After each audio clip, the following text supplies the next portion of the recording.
Travis Kelce, he's always been a beta, folks. He is not an alpha. He has always been a beta. Yes, he's done COVID vaccine commercials for Pfizer, and he's done Bud Light commercials. And yesterday, I mean, this is all the buzz. So I've got to tell you about Taylor Swift and how she was sitting there next to Travis Kelce's mom, and she was cheering on the Kansas City Chiefs. And we're talking with John Z from Sports Talk Chicago. Um, and you can listen to that program Saturdays from 6 to 7 p.m. We were talking with him, and he was telling us about how bad the Bears were over the weekend. I don't watch the NFL. I'm sorry, I don't partake. I watch a little bit of racing. I'm a big F1 girl. I don't really watch football. I'm going to be honest with you, especially not the NFL. I typically watch, if I were to sit down and watch some football, I'd watch college ball. But yeah, I'm not a big NFL person. But Taylor Swift, she was sitting next to Travis Kelce's mom. And Travis Kelce is a tight end, I believe. And she was cheering on the Kansas City Chiefs. And evidently they're dating now. And I'm just going to say it. He needs to fire his marketing agents who are telling him to do COVID-19 vaccine commercials for Pfizer and to do Bud Light commercials. I've gone off after Travis Kelce multiple times for his Bud Light commercials. There's one that's particularly awful. He doesn't say anything. It's just like Travis Kelce, and I didn't know who Travis Kelce was prior to watching this commercial, and I watched the commercial, and they're on a loop. They're running constantly. Travis Kelce is like the new Bud Light spokesperson, but it's just him grunting. Like he sits down and he grunts with the beer, and it's just a bunch of men grunting with a beer in their hand, and then there's like this cameo, I guess, of Travis Kelce, and I guess that's the climax of the commercial. And I'm just thinking to myself, really? You chose Travis Kelce? I feel like nobody would know who that was prior to watching the commercial. I feel like a very small amount of people know who Travis Kelce is. A lot of people know who Taylor Swift is. I know Taylor Swift, her music's okay. Pop songs, it's all about the science of making a pop song. It's the same thing over and over again, much like songwriting, just in general. The reason why people like Oliver Anthony shoot up to number one is because there's something truly unique about it. And the reason why Taylor Swift shoots up to number one is because she has perfected the scientific formula of creating a good pop song. Okay, well, her songwriters have. Anyway, so she's sitting up there cheering on Travis Kelce, and I'm gonna say it. Travis Kelce needs to fire his marketing agents, or he needs to cut his wee wee off and become a chick and endorse Joe Biden. Because I mean, I'm telling you, people are starting to talk about Travis Kelce. And make no mistake, Taylor Swift and Travis Kelce getting together, this is all planned. I'm telling you, the marketing agents are behind it, as they always are with celebrity romances. And the reason why they've cooked up this celebrity romance, this one particularly, is because they want to distract you from things like, oh, I don't know, Illinois Senator Dick Durbin regulating supplements through the FDA.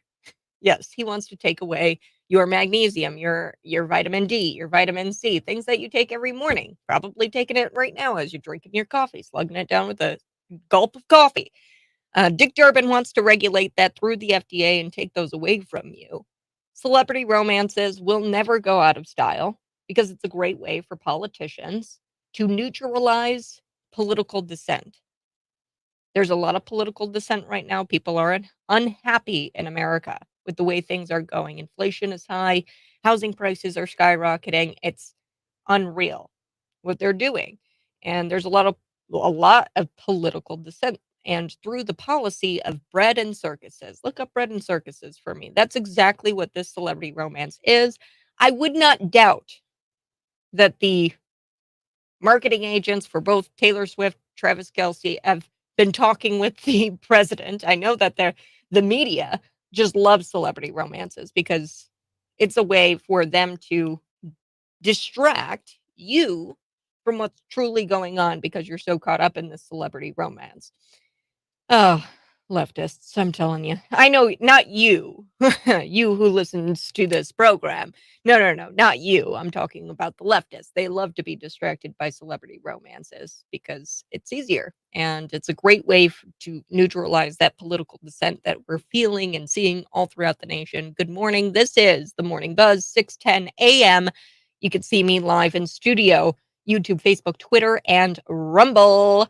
You can also text in at 309-451-9299. I'm so hyped because today is Tuesday. Tuesdays are my favorite day because we have a Patriot Power Plug coming up in the 7 o'clock hour with Mike Coolidge, who is a he is a long-term conservative activist. He's been in conservative politics for a long time. He was the radio show host for the Mike Coolidge Show, and I'm excited to chat with him. That's all brought to you by Rooted Apparel and Nomad Auto Detailing. I'll tell you about those guys coming up here in the 7 o'clock hour, where you can find them. Always support our advertisers. They're what keep the microphone on. So Pete Buttigieg dodging questions on if the Biden administration was caught off guard during this migrant surge, or on the migrant surge. So he just completely dodges this question. I've got the tape for you here. Next, Donald Trump blasting this woke Howard Stern. Donald Trump calls him a weirdo. He's totally weird, totally weird. He's unattractive both inside and out. Yes, Donald Trump blasting this guy. I love it. The real Howard Stern is weak, pathetic, and a disloyal guy who lost his friends and much of his audience. I love it. Get him, Donald. All right, a little bit later, we do have to talk about that. This is going to really be just sobering. I mean, your jaw is going to drop, Ethan Liming. I've covered this story from the beginning, and I've been trying to keep you guys updated on it. We have new information. The jury found that these black suspects who beat Ethan Liming to death at a Lebron James school, they're only guilty of misdemeanor assault. That's it. They beat him and he died. And they're charging him with, and they found him guilty of misdemeanor assault. So originally the jury couldn't reach a verdict on the involuntary manslaughter. And mind you, the involuntary manslaughter was already a downgraded charge from the initial murder count, because that's exactly what this was. It was murder. And then they pled it down to involuntary manslaughter, and then they couldn't even reach a verdict on that. So then they wound up getting him on misdemeanor assault. It's wild. Transportation Secretary, let's start there. Pete Buttigieg has found some spare time from fighting racist bridges to go on Meet the Press, and he danced around an answer when he was asked if the Biden administration had been caught off guard over this recent surge of illegals entering the border. So he says this. Let me ask you about what we're seeing, or well, the moderator on Meet the Press, Kristen Welker or something like that. She says this. Let me ask you about what we're seeing at the border. And I've got the numbers here coming up in just a little bit, but she says recently the administration sent 800 active troops to the Texas border to deal with the surge of migrants. Notice how this moderator on Meet the Press, she doesn't mention the numbers of illegals that have come over the border. No, instead she mentions the 800 active duty troops that were sent to the Texas border as a response. You see how she's playing interference here? Like she's running interference for the Biden administration. She's trying to give this answer to Pete Buttigieg on a silver platter. She mentions the 800 active duty troops that were sent down to the Texas border to deal with the migrants.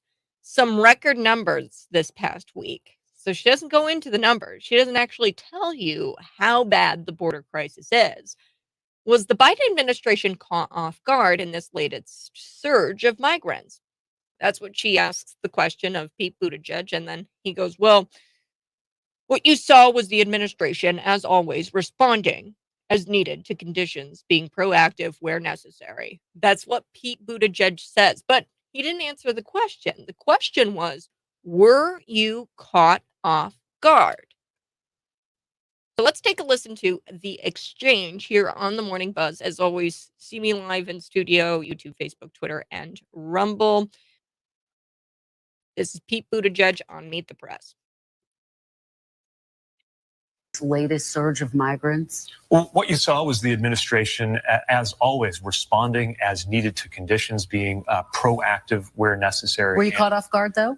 Look, the president did what needed to be done. And often that involves a rapid response, like the rapid response that this administration directed. Was the Biden administration caught off guard by this latest surge of migrants? Well, what you saw was the administration I mean, the question itself, she's running interference, and then he doesn't even answer the question again. So she asks again, were you caught off guard? And he goes, well, look, the president did what he needed to be done. He sent the 800 people, like you said. And often that involves a rapid response, like the rapid response that this administration directed. But also, we see this political dynamic where people seem to prefer that the problem continue rather than do something to actually solve it. Oh, like you mean Democrats, Pete. Democrats are the ones who lack self-awareness. The lack of self-awareness is incredible here. I'm sure it also is just a coincidence that the influx of migrants would subsequently increase during the census, increase the census.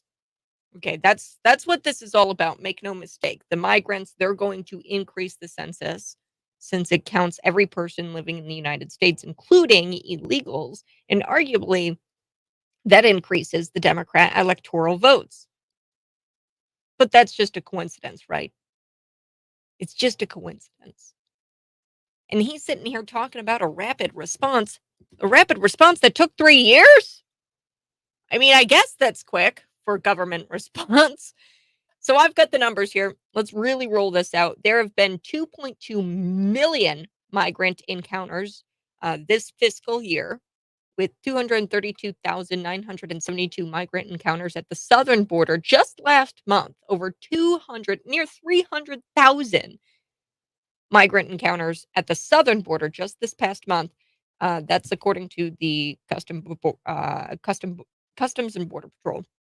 That is an increase from the 204,087 encounters back in August of 2022, and an increase from the 183,494 encountered in July, and the 144,570 encounters in June. So it's just increasing with each month. Each month that passes, there's about 100,000 more migrant encounters at the border. And I have to say, this is what he says here in the Meet the Press interview as well. Quote, and I have to say, that kind of reminds me of what's going on in the funding fight. Where some of the very same people who would line up and take shots at the administration over something like air travel distribution or air travel disruption are also trying to disrupt us from training more air traffic controllers. So he's sitting there and he's blaming you. He says that because you're upset about the illegal immigrants, then that's a problem for them because they can't address it if you're upset about it, essentially. So, and then he says that the air travel disruption, if you're upset about air travel disruption because it's impossible to get on a flight and actually have it be on time, he's saying that you're also trying to disrupt them from training the air traffic controllers, which, I mean, the White House press secretary, Karen Jean-Pierre, also said that recently that Joe Biden has done more to secure the border and deal with immigration crisis than anybody else. And the numbers don't lie. Democrats blame everyone under the sun before holding themselves accountable. They are not the party of accountability. Democrats hate accountability. Biden even went as far to say that the MAGA Republicans continue to undermine border security. Wait a second. The MAGA Republicans who wanted the wall built? You're going to really say that this is all our fault? That the air travel disruption is our fault? The MAGA Republicans' fault? You're really going to say that? Not even their own party, not even people within the Democrat Party are believing this crap anymore. The Dallas mayor, as I told you yesterday, he announced that he's switching parties. He switched parties just days after after he switched parties. Uh, um, he has declared a state of emergency over this migrant crisis. Maybe it's time for Pete to go back on maternity leave. Okay. Maybe it's time you go back on maternity leave there, Pete Buttigieg. All right. Do have to take a break. This is the Morning Buzz. I can't believe Pete Buttigieg and his nonsense. We'll be back talking about Donald Trump going after Howard Stern. He says that he's a pathetic, weak, disloyal guy who has no friends. Donald, that is spicy, man. 309-451-9299. I'll be back.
Good morning. Welcome. If you're watching, go ahead and smash that like button. We're going to be coming back and chatting a little bit about Donald Trump and how he went after Howard Stern on Truth Social. I think it's absolutely hilarious.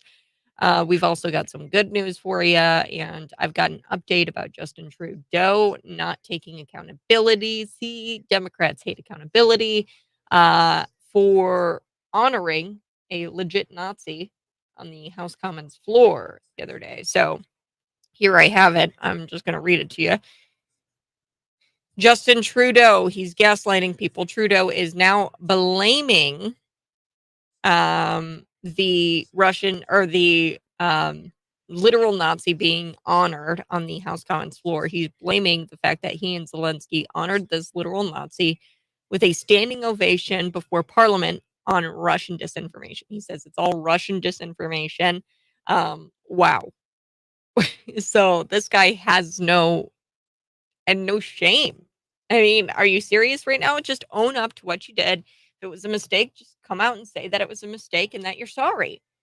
You've really have created a strife here in the Jewish community. The Jewish community is not happy, and I'll have more on that coming up in just a bit.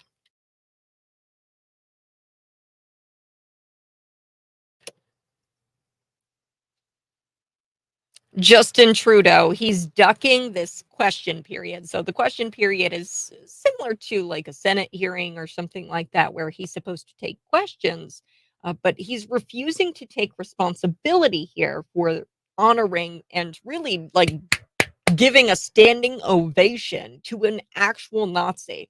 So they'll sit there and they'll call you a Nazi. I've had people write the word Nazi on my truck before. People will sit there, call me a Nazi all day long. But these people are the actual Nazis. Justin Trudeau and President Zelensky gave a standing ovation to a Nazi Waffen SS veteran. And he's refusing to take responsibility for that. In fact, he's blaming the fact that he actually stood up, gave a standing ovation to a Nazi on quote Russian disinformation. Okay. California, their capping of the magazine capacity. So it was a law capping the magazine capacity here in the state of Illinois. We have a law on the books that was upheld by the Illinois Supreme Court. I'm sure it's going to be appealed to the United States Supreme Court. But we have this high capacity magazine ban in California. It was actually 10 rounds. So cool little fact, the or the so-called assault weapons ban that Governor JB Pritzker was behind, this gun grab, actually began as a law where they looked to ban weapons that had higher than 10 rounds. So 10 round capacities. They changed that because it was way too extreme, and it would have made criminals overnight because everybody who owns a gun has probably a magazine that's, higher than a 10 round capacity. It's just your normal Glock. Okay. So, or your normal like handgun has, 15 rounds or something like that. So now they upped it here in the state of Illinois. And that law has been upheld by the Illinois Supreme Court, where it looks to ban anything over 15 rounds or something like that. Now, California, they've got a law on the books. It started out as a ballot initiative. And the ballot initiative looked to ban uh, it was 10 rounds or less. And there was this federal judge who says, whoa, whoa, whoa, that's insane. And you're going against people's Second Amendment rights. So I've got that story here for us coming up. AOC, she was called out on her non-union made Tesla while she's supporting the UAW strike. So her excuse as to why she has that Tesla and not a UAW electric vehicle is quite hilarious. And I can't wait to get to it. But we're going to get to all of that after this good news story. I like bringing these out here for your Tuesday. A stray dog in India may have been rescued from drowning in a river by 3 crocodiles. So these 3 crocodiles saved this dog. A video is floating out there on the internet, and it shows a stray dog falling into this river, which was filled with crocodiles, just filled with crocodiles, this river. And normally this would, spell doom for the dog. This would be a bad thing for the dog. The dog would be eaten by the crocodiles. But instead of attacking the dog, 3 crocodiles appeared to nudge the dog to shore with their snouts, allowing the dog to escape. Isn't that something? Scientists analyzed the video and they've concluded that the rescue mission was an example of interspecies compassion. Hmm. And even though these crocodiles can reach up to 18 feet long and weigh about 1,000 pounds, the scientists believe that this could be a sign of emotional empathy, which is kind of interesting. You wouldn't think that a crocodile of all. Now, I'm not saying to go jump into a river infested with crocodiles, folks. I don't know if they would show compassion towards humans, but they did in this case show compassion towards the dog. Whether or not the crocodiles actually care about other animals, this one dog is lucky to have stumbled upon the right crocodiles on the right day. So, an interesting story for you. I've got to take a quick break, but we're going to be back talking a little bit about Donald Trump going after Howard Stern. What else have I got planned? Another story. Oh, this is going to be a tough one to get through, folks. Is this jury where they couldn't reach a verdict on involuntary manslaughter for Ethan Liming. So Ethan Liming is dead, and he died at the Lebron James School in Akron, Ohio. And his 3, I think it's 3 or 2. I've got to double check on that, but there were a bunch of kids who beat him up. They're black, and the charge was downgraded to involuntary manslaughter, but they didn't even get that. They wound up charging these guys with misdemeanor assault. It's unreal and it's sad. I'll be back on the other side.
Yeah, like I said, Travis Kelce, a total beta. What do you think? Text in at 309-451-9299.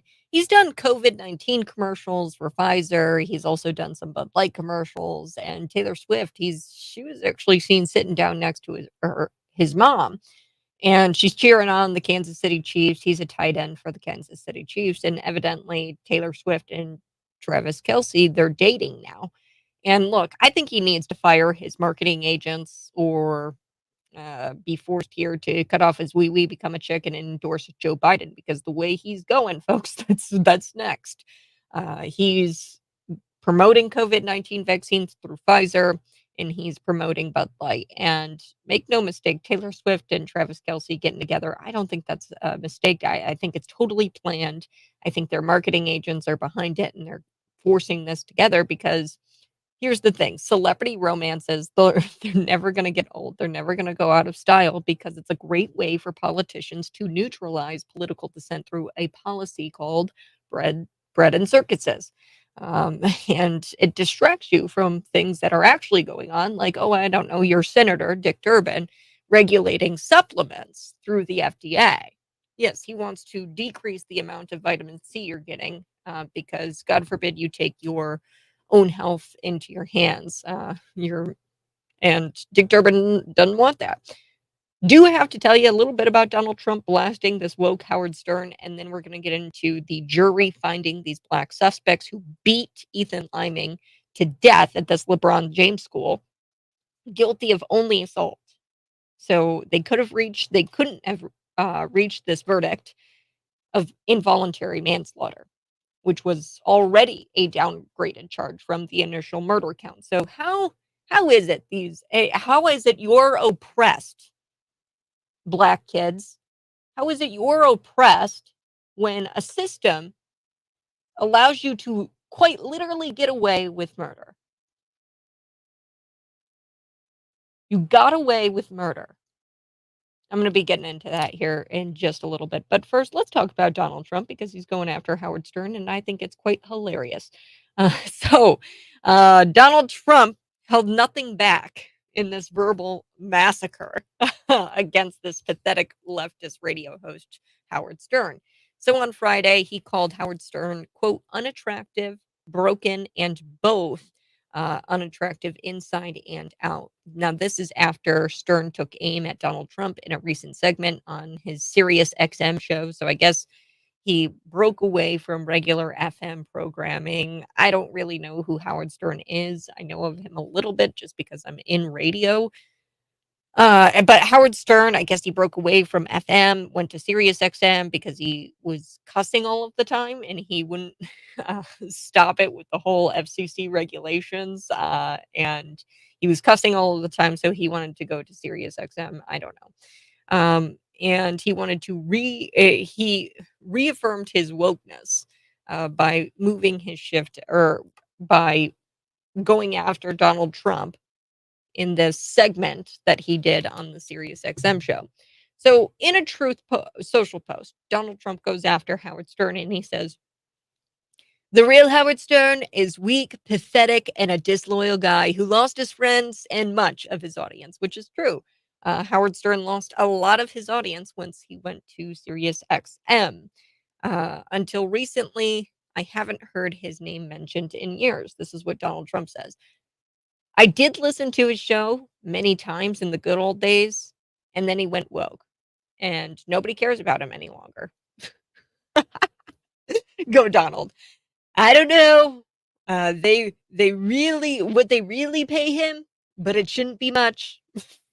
His influence is gone, and without that, he's nothing. He's just a broken weirdo, unattractive both inside and out, trying like hell to stay relevant. I love it. It's so true. That's a lot of what these celebrities are. These mainstream media radio people, these mainstream radio individual. They just want to be relevant. Okay, and take it from somebody who went to school for journalism. I know quite a few people who are in the TV industry and quite a few people who are in the radio industry. And there's just people out there who want to be relevant and they're fighting to stay relevant. And the way they do that is Trump is a bad man. And, Stern has this long history with going after Donald Trump and this anti-Trump rhetoric. And he's targeted both the former president and supporters of his. In a recent episode of his radio show, he told his listeners, quote, "I'm woke." And he called himself a bad word. And he goes, "I love it." Like, this guy is totally unhinged. He's trying to stay relevant. He's like a shock jock. And this radio host has a history of controversial rhetoric when it comes to referring to Trump supporters as morons. So he's called you a moron if you voted for Donald Trump. And he actually called on hospitals to not provide treatment to those who decided to not get the COVID-19 vaccine. Oh, that's how extreme this guy is. Perhaps the most controversial thing that Howard Stern has done, and not a lot of people know this because the mainstream hasn't canceled him for these comments, although he should be, in my opinion, uh, he should answer for these via the court of law. But he made some sexually explicit comments about minors, which he's been blasted for in the past, not by the mainstream, but by conservative pundits mainly. He referred to the Olsen twins, Mary Kate and Ashley. He said, "Now, normally I don't look at a 13-year-old and sexualize them. I don't. But these two pieces of butt, they've grown up to be so perfect." And I'm quoting Howard Stern there. This guy is disgusting. And most leftists are. If you're a leftist, you're a disgusting pig, much like him. Okay. 90, I would say 92% of the time, if you identify with leftist politics, if you vote Democrat, 90%, 92% of the time, you wind up being a weirdo like this guy and saying comments like that. The real Howard Stern, that's him saying comments about the Olsen twins when they were 13 years old, talking about the Olsen twins. And he stalked them online for years. What a disgusting creep. Another example here is when Howard Stern made a joke, and I love how he didn't get canceled for this. But they canceled Alex Jones for raising questions about mass shootings. Here's what Howard Stern said about Columbine the day after the shooting transpired, saying that he would have at least raped the minors before they were shot and killed. Don't believe me? Here's the quote. "There were some really good-looking girls running with their hands over their heads. Did those kids try to have sex with any of those good-looking girls? They didn't even do that? At least if you're going to kill yourself and kill the kids, why wouldn't you have some sex? If I was going to kill some people, I'd take them out with sex." What? How has this guy not been canceled? Why is SiriusXM like it's so mind-boggling. Like, God forbid you say you voted for Donald Trump, because the moment you say you voted for Donald Trump, or that oh, I like God, I believe Jesus is king. The moment you say anything about your Christian faith, and the moment you share your beliefs that are not ill, right? Yeah, like voting for Donald Trump and believing Jesus Christ is king, not bad things. Okay, these are not terrible things. These are almost unspeakable things. I didn't even want to tell you this on the radio, but I mean, this guy's on Sirius XM and he's still got a radio show. This guy should be canceled. Society should completely ignore this guy. Donald Trump is the current front runner. Yeah, talk about relevance.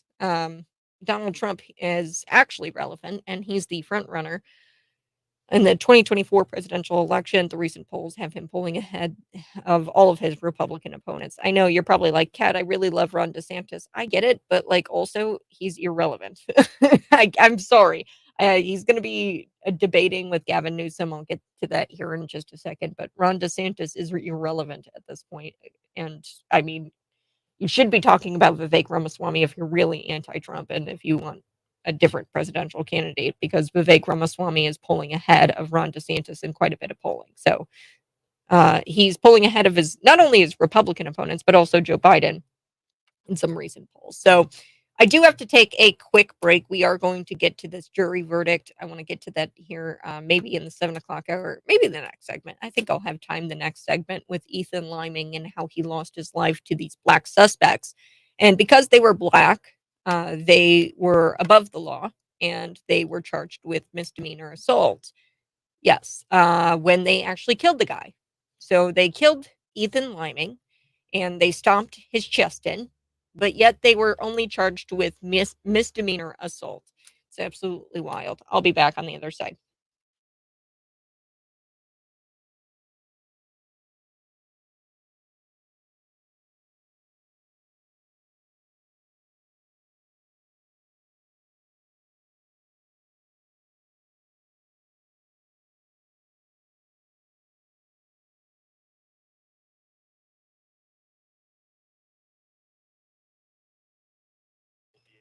Good morning. Hey, thanks so much for tuning in. We are going to be getting to Ethan Liming because it's very important that you know that this could happen to one of your children. And this family has been victimized all over again by the system, a system in which two black young males, 18 and I believe, or no, 19 and 20.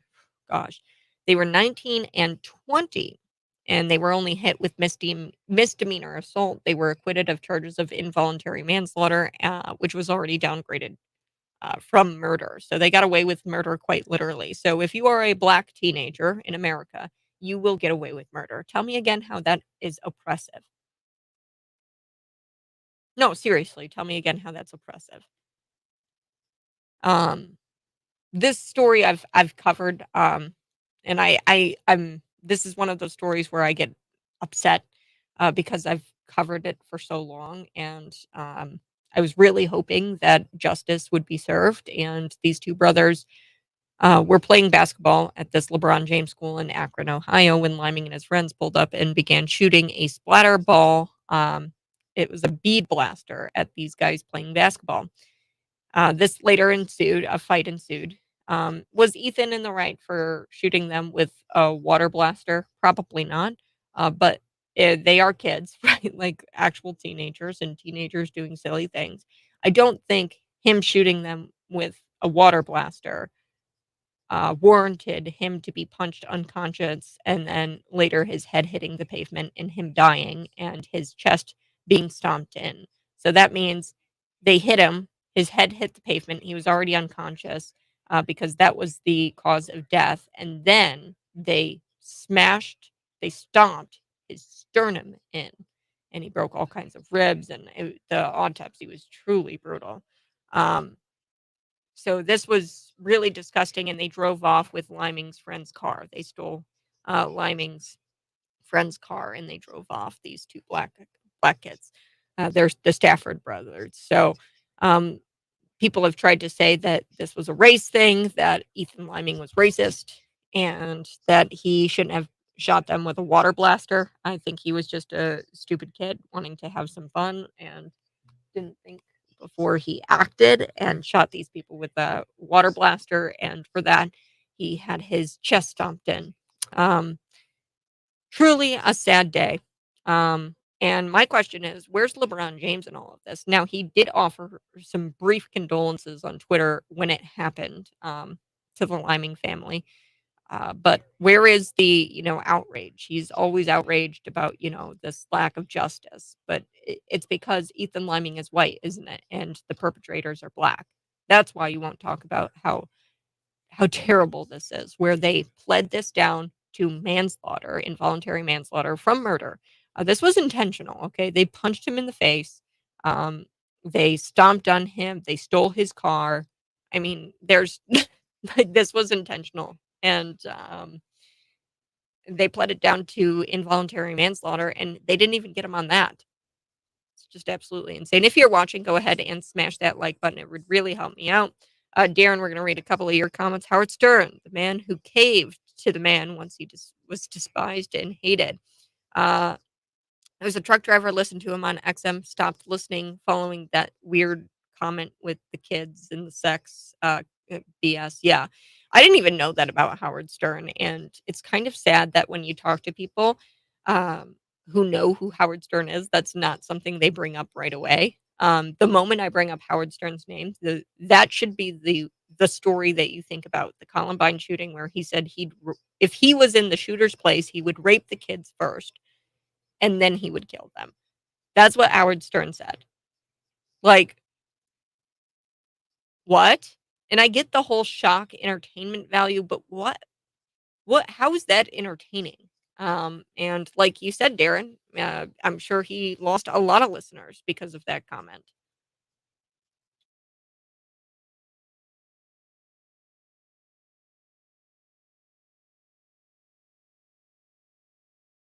All right, folks, we're going to be back. I'm going to try to get to, I don't know if I'm going to have time for that. Yeah, I'll get to it. I think I'll have time. You're listening to the Morning Buzz. Be sure to text in at 309-451-9299. Mike Coolidge is going to be on the other side.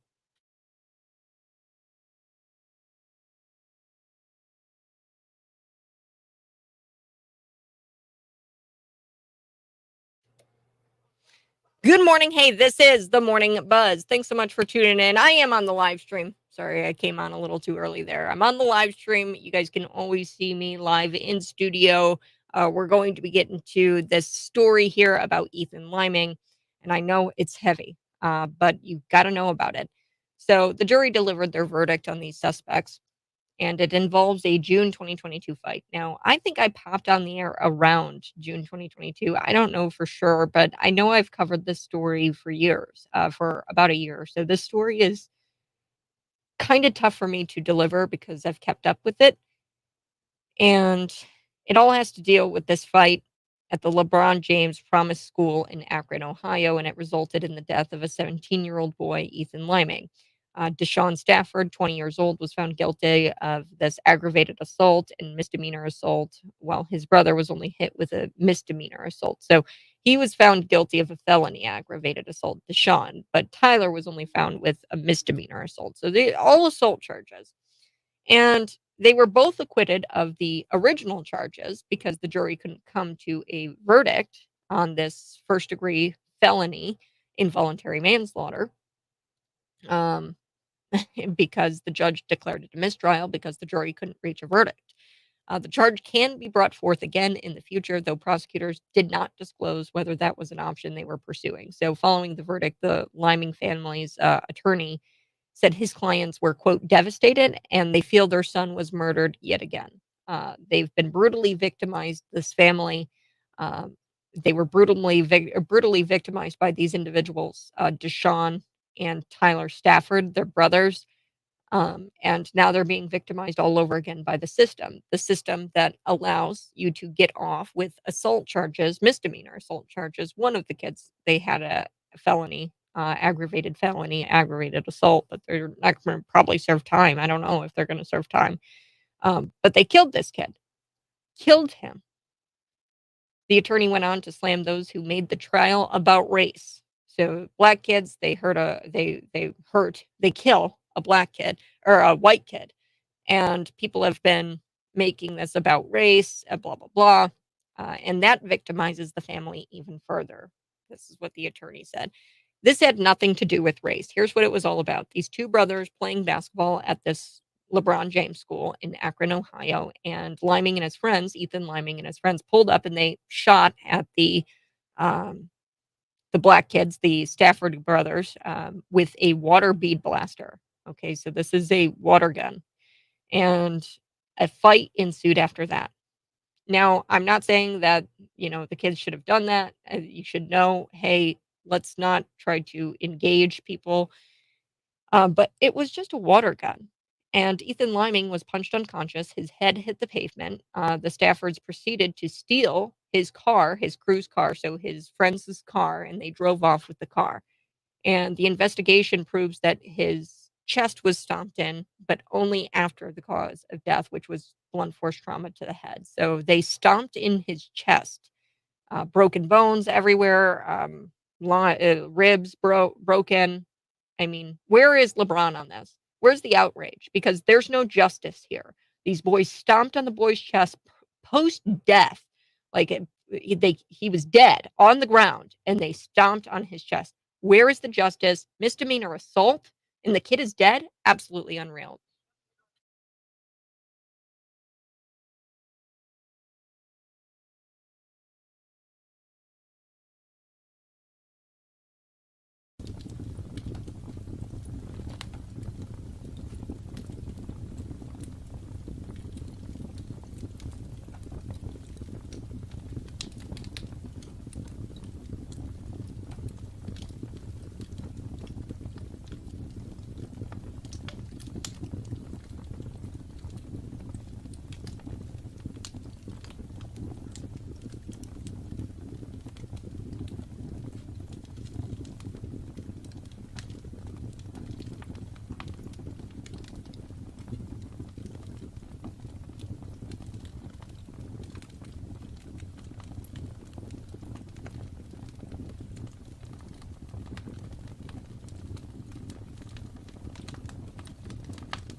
Good morning. Hey, thanks so much for tuning in. I so do appreciate it. If you guys are watching, go ahead and smash the like button. We're going to be back with Mike Coolidge for Patriot Power Plug. And we are going to be talking about the UAW strike. AOC actually came out with something kind of derpy where she gets this Tesla, okay, and that's not UAW workers made or anything like that, but yet she's supporting the strike, which is quite funny. So we're just going to talk about it with Mike Coolidge. Plus, Chicago violence. Actually, the U.S. House is addressing that, and they're focusing on the Chicago violence. Cook County State's Attorney Kim Foxx handling these criminal prosecutions will be in national spotlight today. The Republican-controlled U.S. House Judiciary Committee has planned victims of violent crime in Chicago hearing. So that'll be interesting to hear the testimonies and the stories of these people. I'd imagine they're going to have a few people who have been victims of violent crime in Chicago testify before the U.S. House today. So we're going to be back in just a bit.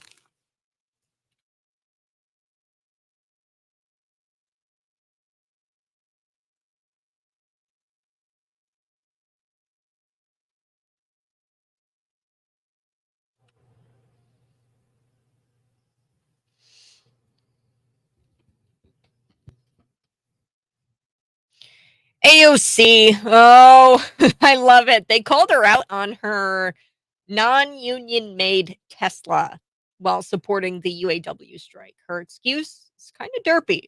We're going to be getting to that here in just a second. Good morning. This is the Morning Buzz 705. Today's Tuesday Patriot Power Plug.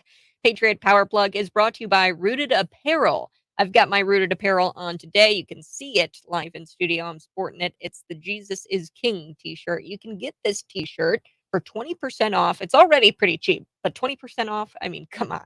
Promo code CAT at checkout, Rooted Apparel. When everything is crazy, one thing we can know for sure is that Jesus Christ is King. And as long as we stay rooted in Christ, everything's going to be all right. And also, Nomad Auto Detailing brings you, they're another sponsor of the Patriot Power Plug. They bring you the Patriot Power Plug this evening or this morning. And look, an auto detail, I know I've always thought, I'm like, no, that's way too bougie for me. I can't afford it. No, no, no, no. This is just regular maintenance of your car. Okay. So in auto detail, it's not something that's, oh, it's bougie, it's a luxury. No, you need to get this done. They do this really protective coating that makes your car last. And I mean, who doesn't love the new car smell, right? And they actually have a new storefront. It's actually close to my neighborhood there, and I actually saw it, and it's really cool. It's in North Normal. So go check them out. That's nomadautodetailings.com.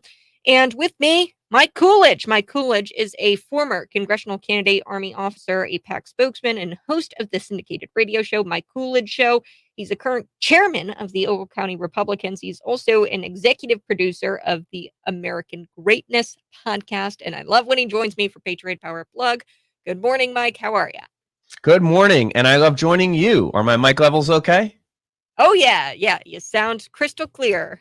One thing that's awesome. Not crystal clear is this UAW strike. I think a lot of people are having some misinformation when it comes to this. And I think the UAW are their own enemy in this thing because at the end of the day, I think they're getting like, what have you heard? I've heard different things. 36% raise, 40% raise is what they're asking for. And I know that they want to go down to a 4-day work week, which is just an outrageous ask. What have you heard, Mike Coolidge? Well, I know that I know how negotiations work, and I know how bargaining works. My dad was in the Postal Workers Union, and I grew up in a working class household. And my dad a little bit told me sometimes the ins and outs of how negotiations go. And a lot of times you ask for way more than you will actually settle for. So this is just speculation. Don't have any inside knowledge. But I wouldn't doubt that 4-day work week is something that they're willing to compromise on. The thing that is interesting about this particular issue and era we're in, I mean, this would have been unthinkable for a lot of working class union members to be supportive of Republicans, and the leading Republican candidate. I don't know if you saw that on the Wednesday night debate that is happening tomorrow, the leading candidate, Donald Trump, President Trump, is going to be speaking at the with a bunch and being with a bunch of workers in Michigan, I believe. And there were a lot of work. But Biden only barely won workers in union households in the last election. I mean, barely over 50%. So politically, this is an important issue, but policy wise, a lot of people haven't focused on this. Has a lot to do with these electric vehicle stuff. Mm-hmm. And, I think we've talked about it on your awesome show before, how, have you ever been in a Tesla, Cat? They're awesome. They're super cool. They're super fast.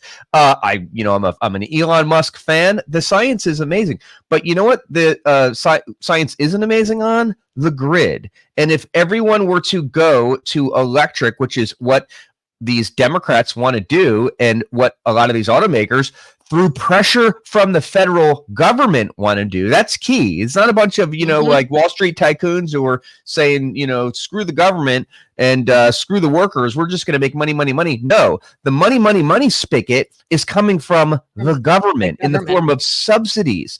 And it's all Democrats. They're all like, yes, electric everywhere. And I'm sorry, you just need to Google 5 minutes and do a little research. And this like all electric, I mean, Rolls-Royce, I know it's a British manufacturer. They just announced, we're not doing any more gas anymore. Everything's going to be electric in a couple of years. That is unsustainable. Yes, that's my Cockney accent.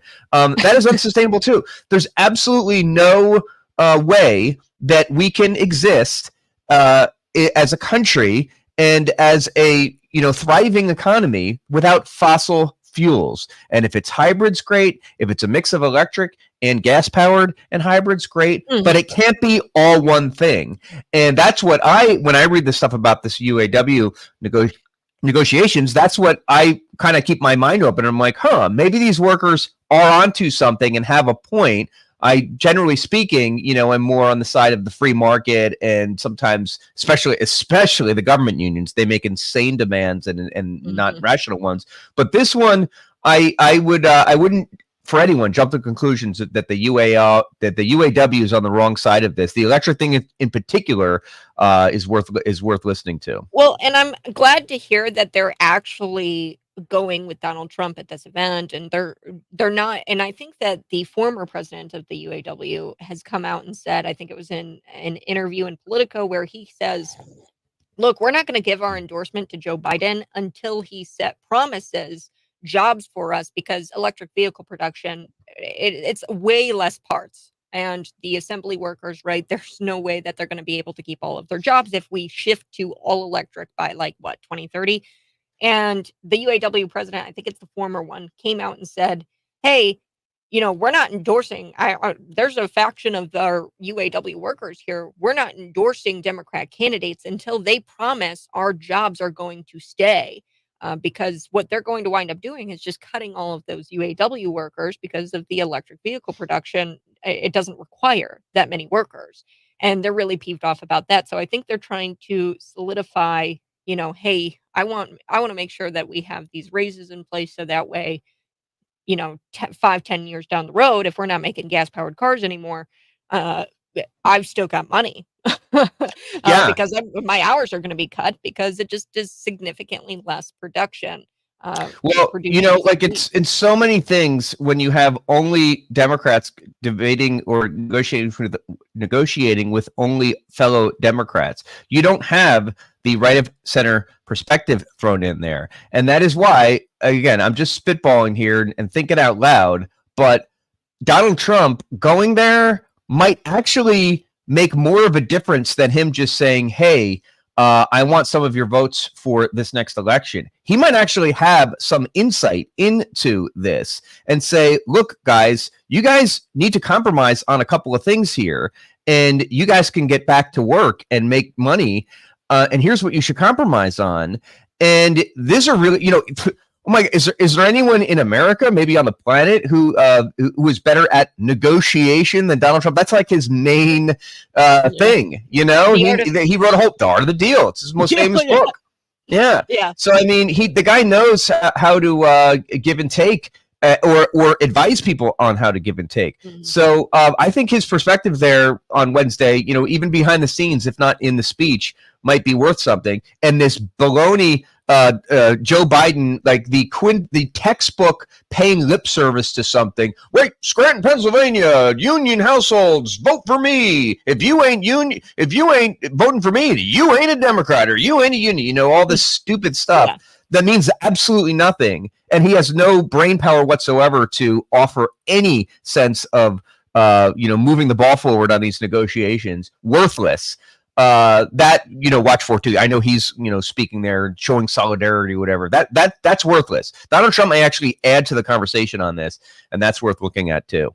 Yeah, and he's already down in the polls. So Trump is Biden. pulling ahead. Joe Biden is Yeah. down in the polls. Ed, do you have the numbers on that, Mike? Oh my gosh, this one that came out on Sunday.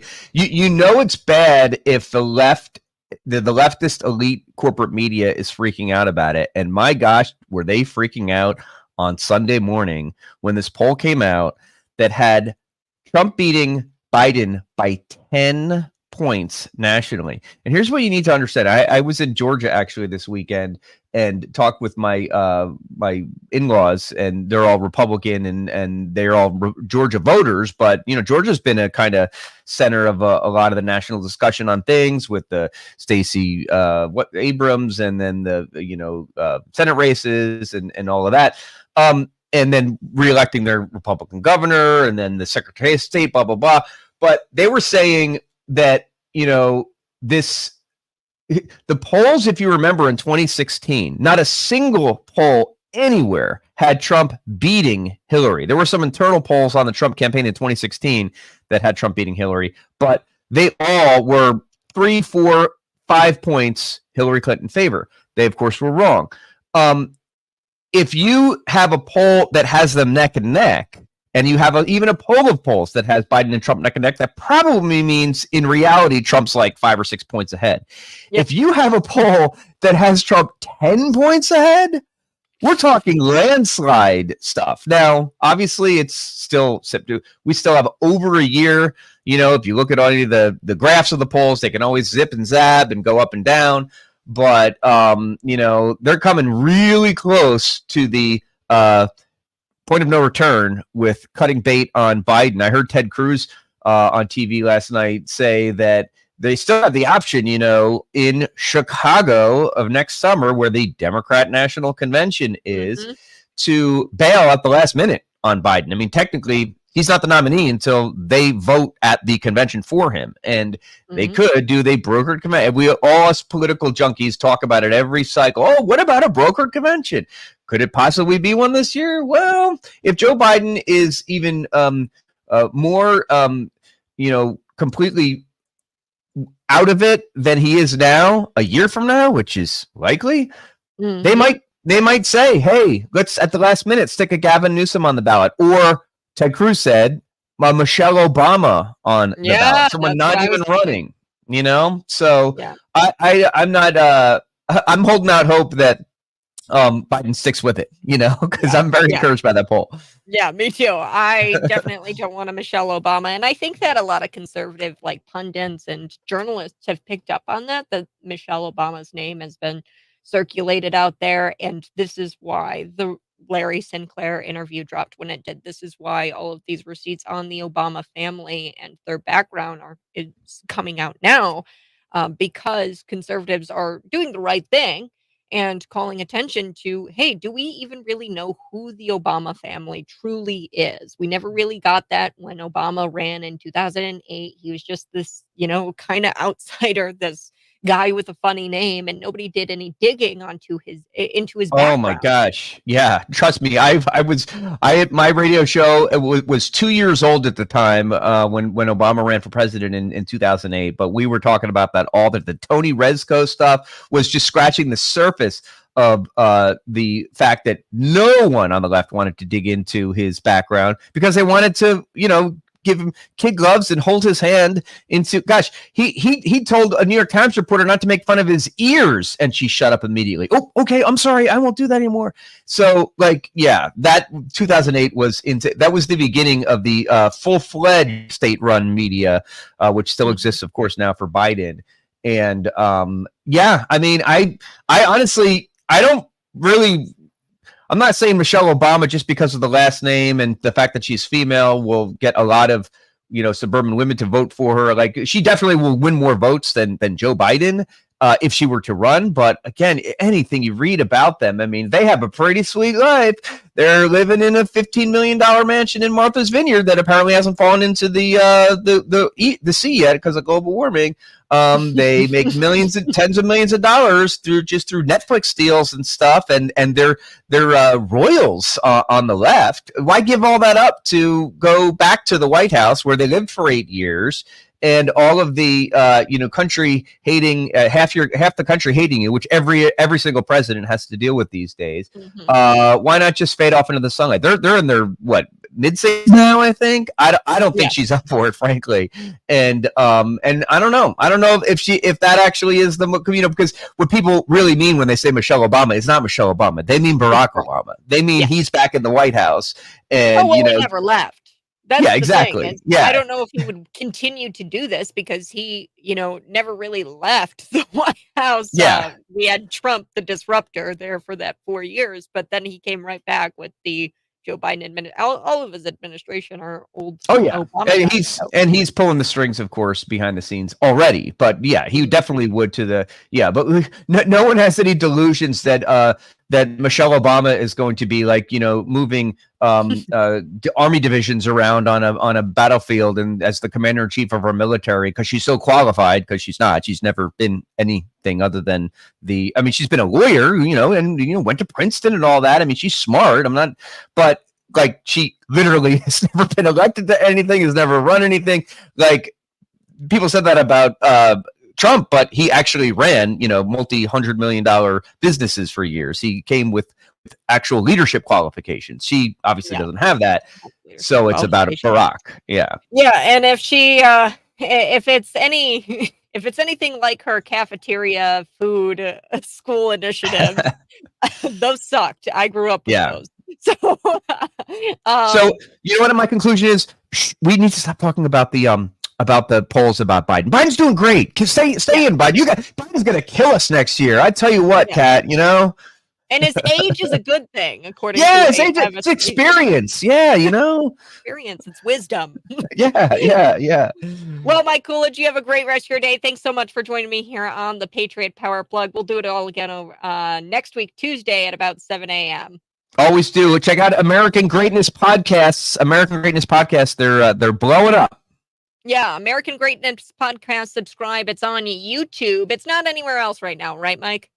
No, it's actually on Spotify too. Rumble, it will be on very soon. By next week, it should be on all the platforms. But YouTube for now. American Greatness. American Greatness. Subscribe today and go find Mike Coolidge. That's Coolidge, Koolidge on Twitter. We'll be back on the other side.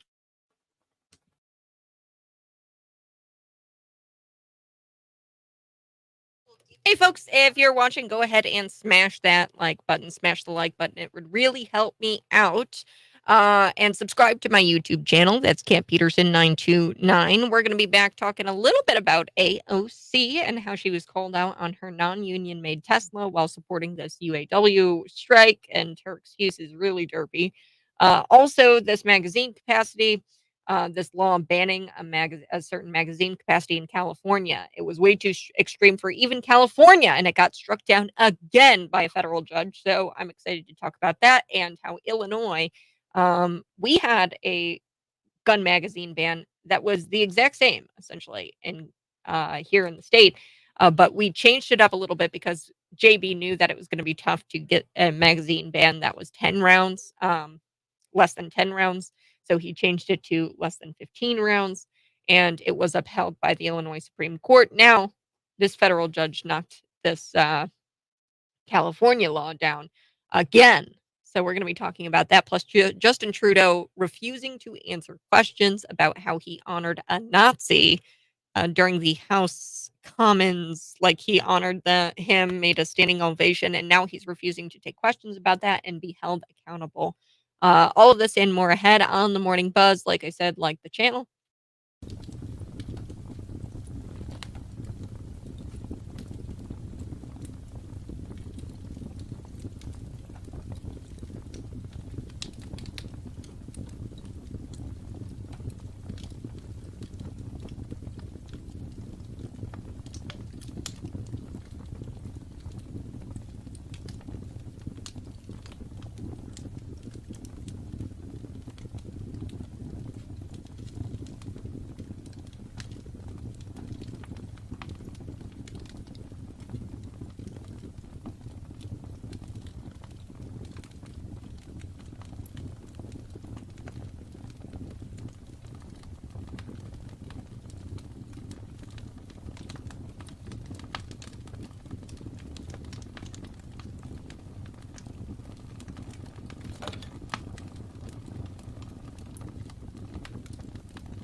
Good morning. Hey, this is the Morning Buzz, and we've got so much to get to.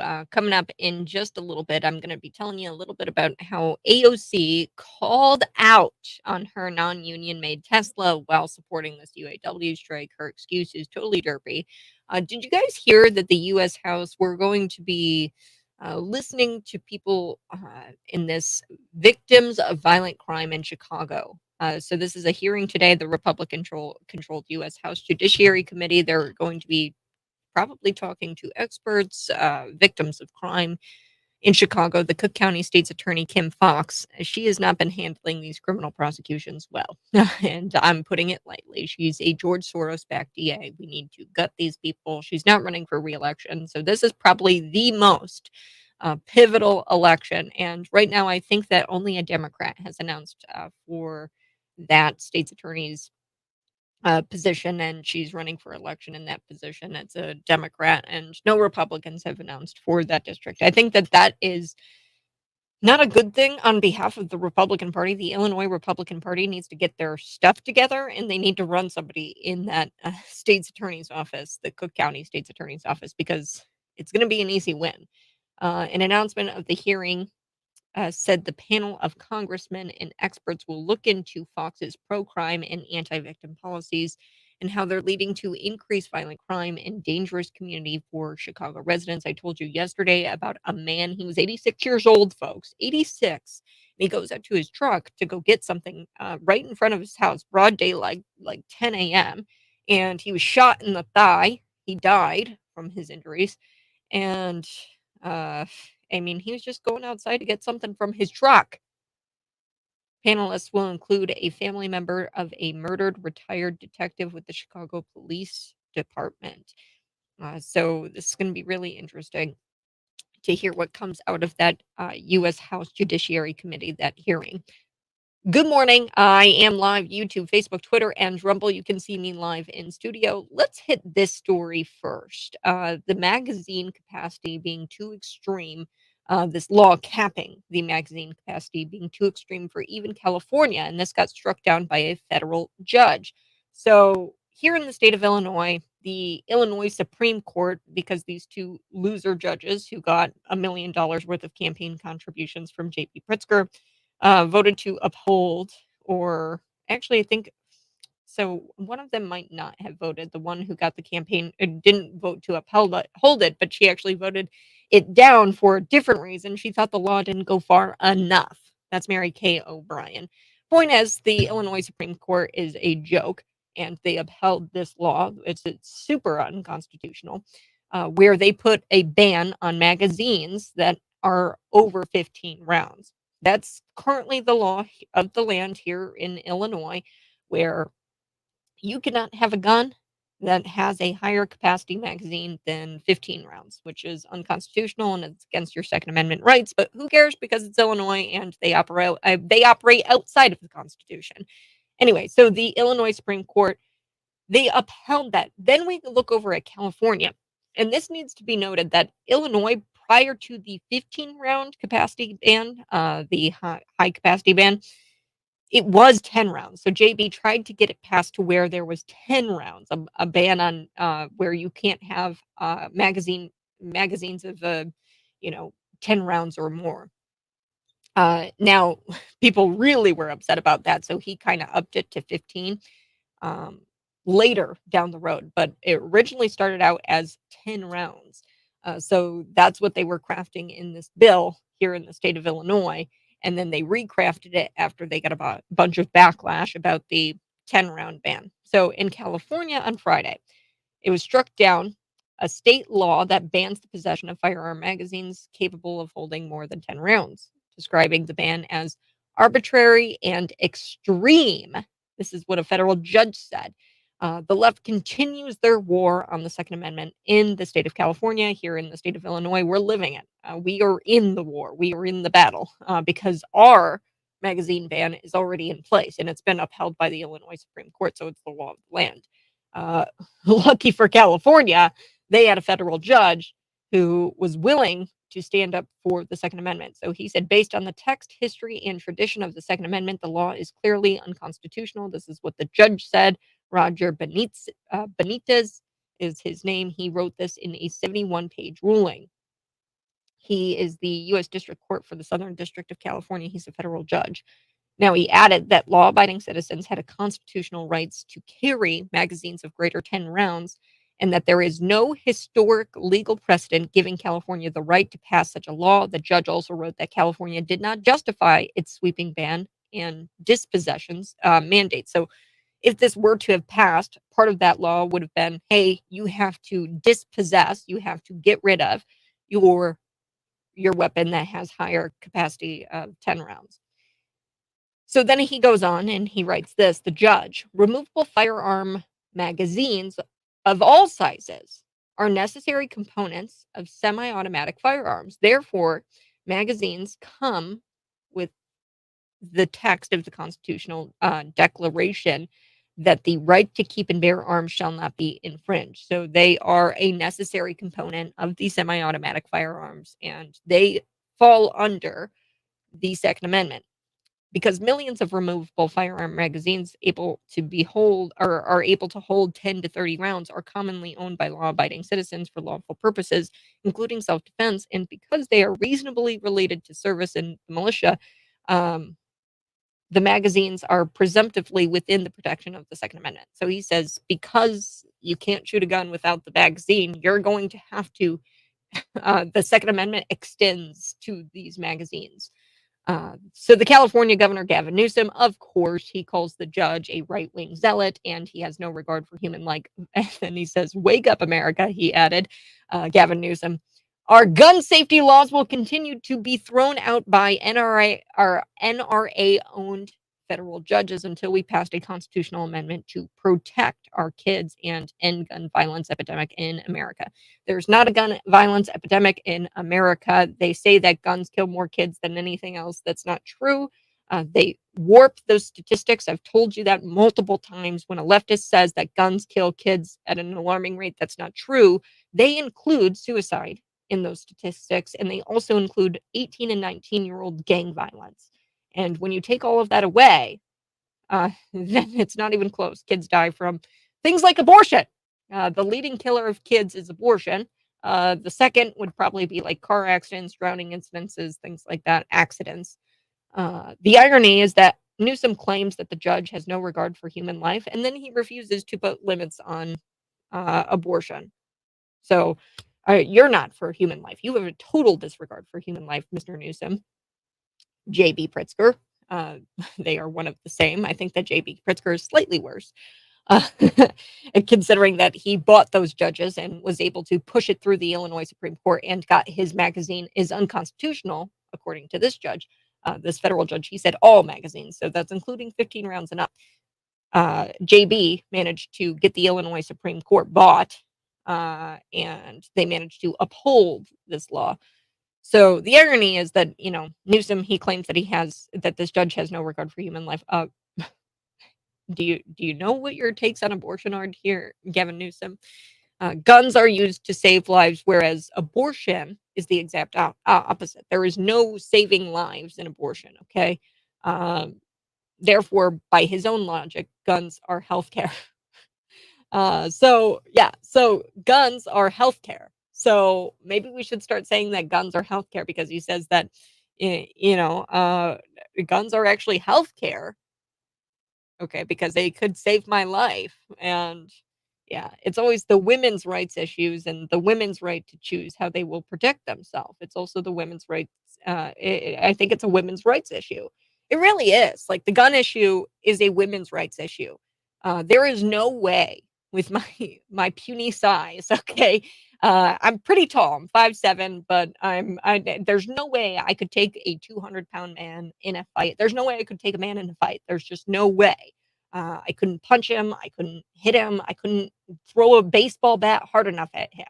Okay, I couldn't protect myself unless I had a gun if I was face to face with a 200-pound man. And really, this is a women's rights issue, and he's taking away women's rights to choose our bodily autonomy to protect ourselves. No uterus, no opinion. Okay, sit down, Gavin Newsom. You have no uterus. You have no opinion on this. It's a women's rights issue. The gun issue is a women's rights issue. So Friday's decision here in California, what's next? It's going to go to the Supreme Court probably. So the latest ruling, it was a years-long battle. It comes after the U.S. Supreme Court last year vacated a previous appeals court decision that upheld the ban. So the U.S. Supreme Court vacated a previous appeals court. So the U.S. Supreme Court has already talked about this issue. They've already addressed this. They said that it's unconstitutional, and they struck down an appeals court decision to uphold that ban. I'm hoping that's what the U.S. Supreme Court does with the Illinois Supreme Court upholding this unconstitutional magazine ban. California Attorney General Rob Bonta is his name, has already filed a notice of appeal in the Ninth U.S. Circuit Court of Appeals. So the best part about this ruling is that it shows that progressives, it shows these progressives that even dumb voters, even if you're dumb and you vote, so this was all because of a ballot initiative too. This ban, it originally started out as a ballot initiative, and Californians voted for the so-called assault weapons ban, the high capacity magazine ban. It just goes to show you that even dumb voters can't take away your constitutional rights, which are endowed by a creator. So this is the best thing about this ruling. I got to take a quick break, but when we come back, AOC questioned for her decision about buying this Tesla rather than getting an EV from a company that employs union workers. So she's got a Tesla. They don't employ union workers. And yet she's still supporting like the labor union strikes, which is just wild to me. She's such a hypocrite. I'll be back.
You guys have got to go to our Facebook page. This is incredible. So what we did, we posted the Mayo Clinic. Okay, so I remember people said that hydrochloroquine, they said that ivermectin should not be used to treat COVID-19. Okay, I know you remember that they said that. Oh, that's horse base, and these people are extremists, and they're, they're trying all of this voodoo medicine. Okay, that's what the left told you during the COVID-19 pandemic. Okay, so now I've got it. The Mayo Clinic is now saying this: hydrochloroquine or hydroxychloroquine, man, it's such a mouthful, is used to treat malaria.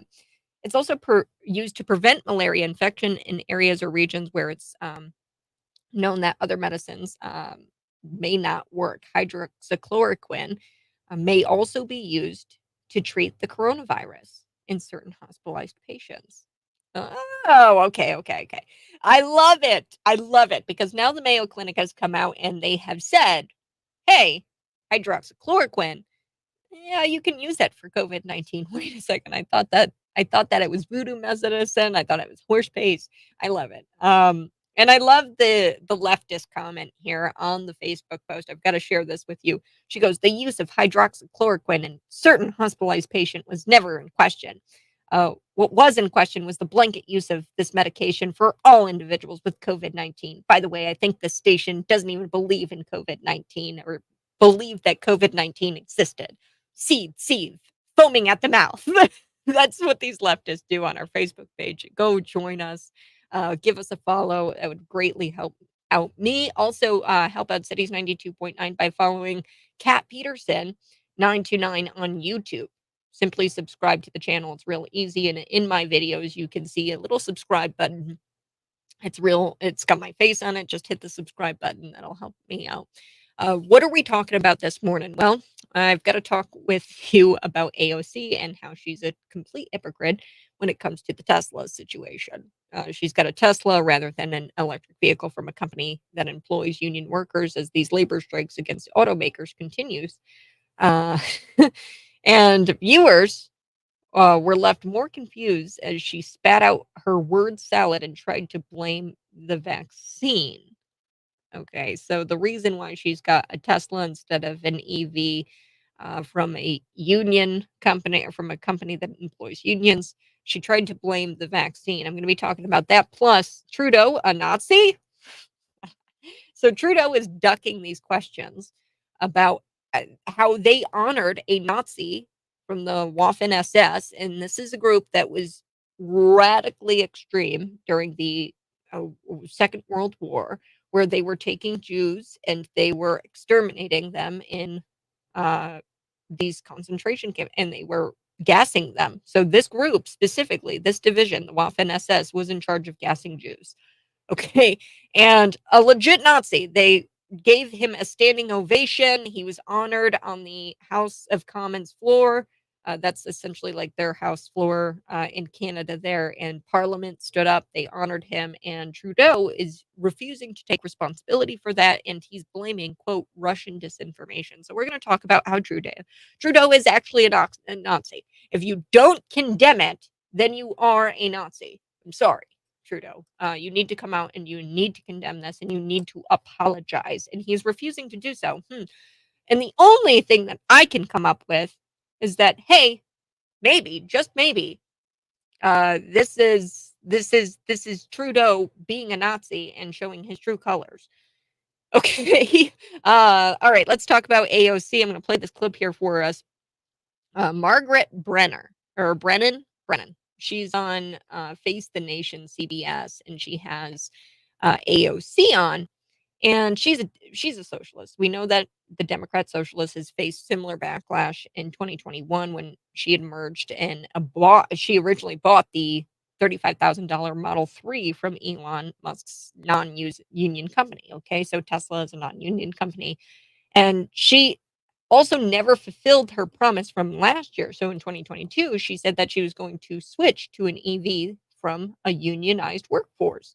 She never did. She never made that switch. And believe it or not, the former bartender, AOC, appeared on CBS Face the Nation to discuss Biden's plan to visit the Michigan auto workers, as you have heard in the top of the news here at Fox News.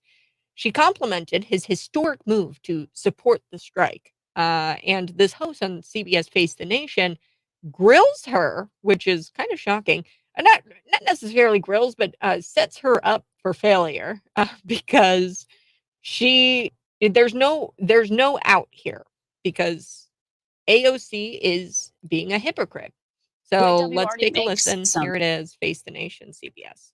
You were quoted back in July saying you look forward to buying a union-made electric vehicle, but you currently have a non-union-made Tesla. UAW already makes some electric vehicles. Yes. So why wasn't that? Is it a problem with the quality? Is it a problem with the style? Is the market just not there? No, I want to point this out. Margaret there on Face the Nation, CBS, gave her an out. Okay, so she should have just ended the question at why don't you have a union workforce EV? Why don't you have one of those vehicles? Instead, she added all of these different caveats at the end of her question. Is it a style? Is it and she's trying to give AOC an out. And here we go. Let's take a listen to AOC's derpy response. car was purchased during the pandemic when before a vaccine had come out. So travel between New York and Washington, the safest way that we had determined was an EV, but that was prior to some of the new models coming out on the market that had the range available. But we're actually looking into trading in our car now. So we're looking into it and hopefully we will soon. So she blames the fact that there were no COVID vaccines. That's the reason why she's not getting a union workforce EV. I've got to take a quick break, but we're going to be back on the other side. This is the Morning Buzz. Last segment before the 8 o'clock hour. And in the 8 o'clock hour, get ready. We're going to dive into it. Trudeau, a Nazi? What? I'll be back.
everyone, and hey, this is the Morning Buzz. Yes, the 7 o'clock hour is over, and I know a couple of you have been asking about Scott's Takes. He is getting new equipment, so that way he can continue to do Scott's Takes with me. He will be back. It's just going to take a little bit, so hang in there. Scott's Takes is typically around 7:35 a.m. Monday through Friday. He'll be back. It's just an equipment thing, so hang tight. And at 8 o'clock tonight, you can listen to Markley, Van Camp, and Robbins on Cities 92.9. Dan Bongino is at 11, and Sean Hannity is at 2.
Good morning. Hey, thanks so much. If you were watching, go ahead and smash that like button. AOC questioned for her decision to buy a Tesla rather than an EV from a company that is actually union, um, is union backed. So, like a union workers working with these companies. So she refuses to buy from union workers, and instead buys the electric vehicle from Tesla. And she was kind of questioned on this.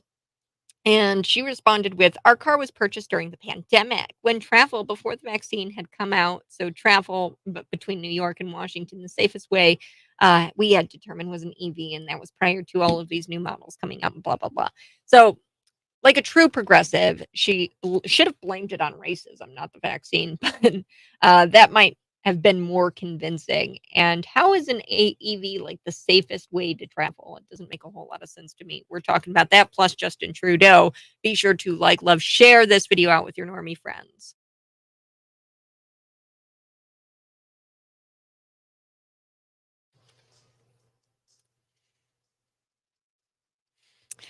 Well, like our car was purchased during the pandemic when travel before the vaccine had come out. So travel between New York and Washington, the safest way that we determined was an EV. But that was prior to all of these new models coming out on the market, and we had the range available. So we're actually looking into trading in our car now. So we're looking into that, and hopefully we will soon.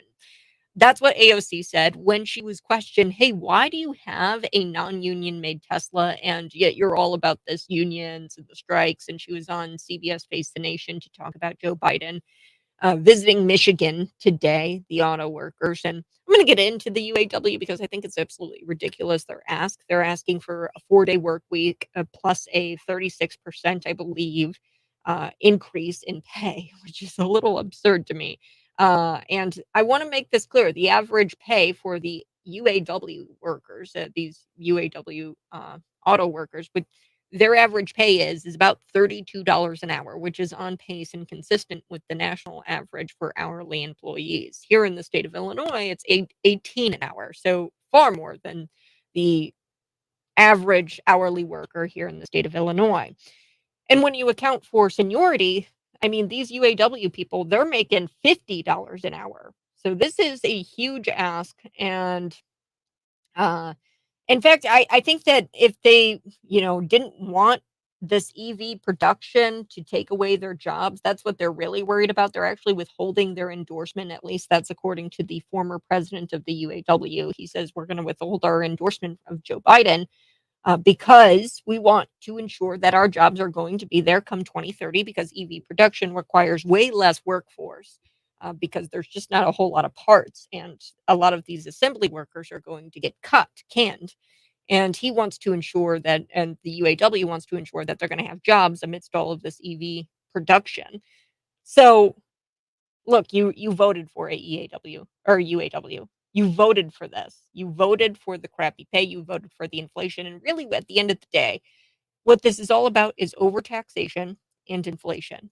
There is no reason why somebody working at $32 an hour for 40 hours a week cannot survive with a family. Okay, there's no reason for it. And this is because overtaxation and inflation, why that's not enough money for you. Okay. And AOC, she responds and she says, "Well, the reason why I have a non-union made Tesla is because, the pandemic and blah, blah, blah." And she says, we determined that it was safest to travel with an electric vehicle. I think that's so funny. An EV, the safest way to travel? Not if you're escaping a natural disaster and your car runs out of charge, or if you live in Florida and your car randomly catches on fire because it got a little wet from salt water. Uh, you can't carry electricity with you like a can of gasoline. Okay. I mean, I guess you could if you had a generator, but that also runs on gas to power it. So I don't know. You saying that that's the safest way of transportation is kind of wrong. And AOC is nothing more than a do as I say, not as I do Democrat, and they all do this. But I don't blame her for wanting to keep her Tesla. They're believed to be much harder to steal than other cars, and she needs the extra level of security protection if she's going to be parking it in her district, because her district is rampant with crime. Shifting gears, let's talk about Justin Trudeau being a Nazi. He's a Nazi. So he ducked what's called a question period. This is similar to our version of a Senate committee hearing or something like that, a House committee hearing. It's called question period in Canada in the House of Commons, which is similar to our House, our US House. So his government is refusing to take responsibility for inviting a Waffen SS soldier. The Waffen SS, that means he was a Nazi. They honored a Nazi on the House of Commons floor and gave him a standing ovation. His name is Yaroslav Hunka, and he received all this praise from the House Speaker. He got a standing ovation from every member of Parliament. So opposition leader Pierre Poilievre, he's a conservative, he posted to X that Trudeau approved of Hunka's presence in Parliament and at the House Commons, and that there's no way that Trudeau didn't approve it, and that Trudeau has to take responsibility and he needs to condemn what happened in honoring this Nazi around the world. He needs to say it out loud. He won't do that, which is bizarre. Now they've tried to shift blame all on this Anthony guy, who is I believe, House Speaker, and they've tried to shift blame. So let's take a listen to this yesterday. This is Pierre Poilievre on the House of Commons floor, and he's calling on the Justin Trudeau and Parliament to condemn what they did and to take ownership of it and to take responsibility. Because right now, what they're trying to do is get this guy to fall on his sword. This House Speaker, his name is Anthony. And Anthony said, "It's all my fault." He goes, "I take sole responsibility." He said this multiple times on X, on Twitter. Let's take a listen to Pierre Poilievre. He's a conservative within the Canadian. He's the opposition leader. So here we go. The question was for the Prime Minister, because indeed it is the Prime Minister's sole responsibility to guarantee the diplomatic success of major world leaders who come to this country. It is the Prime Minister whose government is responsible for both security and diplomatic vetting of everyone that comes in close proximity of a foreign leader on Canadian soil, particularly a foreign leader who is at war. The government has now admitted that they vetted everyone who was in attendance that day. Will the Prime Minister apologize for having vetted this individual and letting him come anyway? The Honourable Government House Leader. Mr. Speaker, like all members. Okay, so this is Karina Gould, and she is a leftist. Here we go. Of this chamber, I am incredibly disappointed in the fact that this individual was invited, as you yourself, Mr. Speaker, have confirmed by you, was recognized in the gallery. I found out, just like every other member in this House at that time, that this individual was present. This is deeply embarrassing for us as parliamentarians, as Canadians, and it is something that I think all of us take extremely seriously. And I would ask my honorable colleagues not to politicize this moment. Thank you. And not to politicize this moment. Please don't politicize this moment, because I really don't want to answer, and I really don't want to take accountability.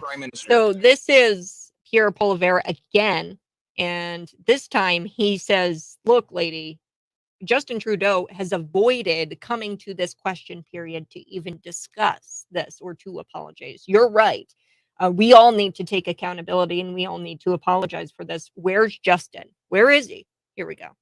Leader of the opposition. Well, if the Prime Minister is so proud of how he conducted himself, he would be on the floor in the House of Commons today. That's hiding under a rock.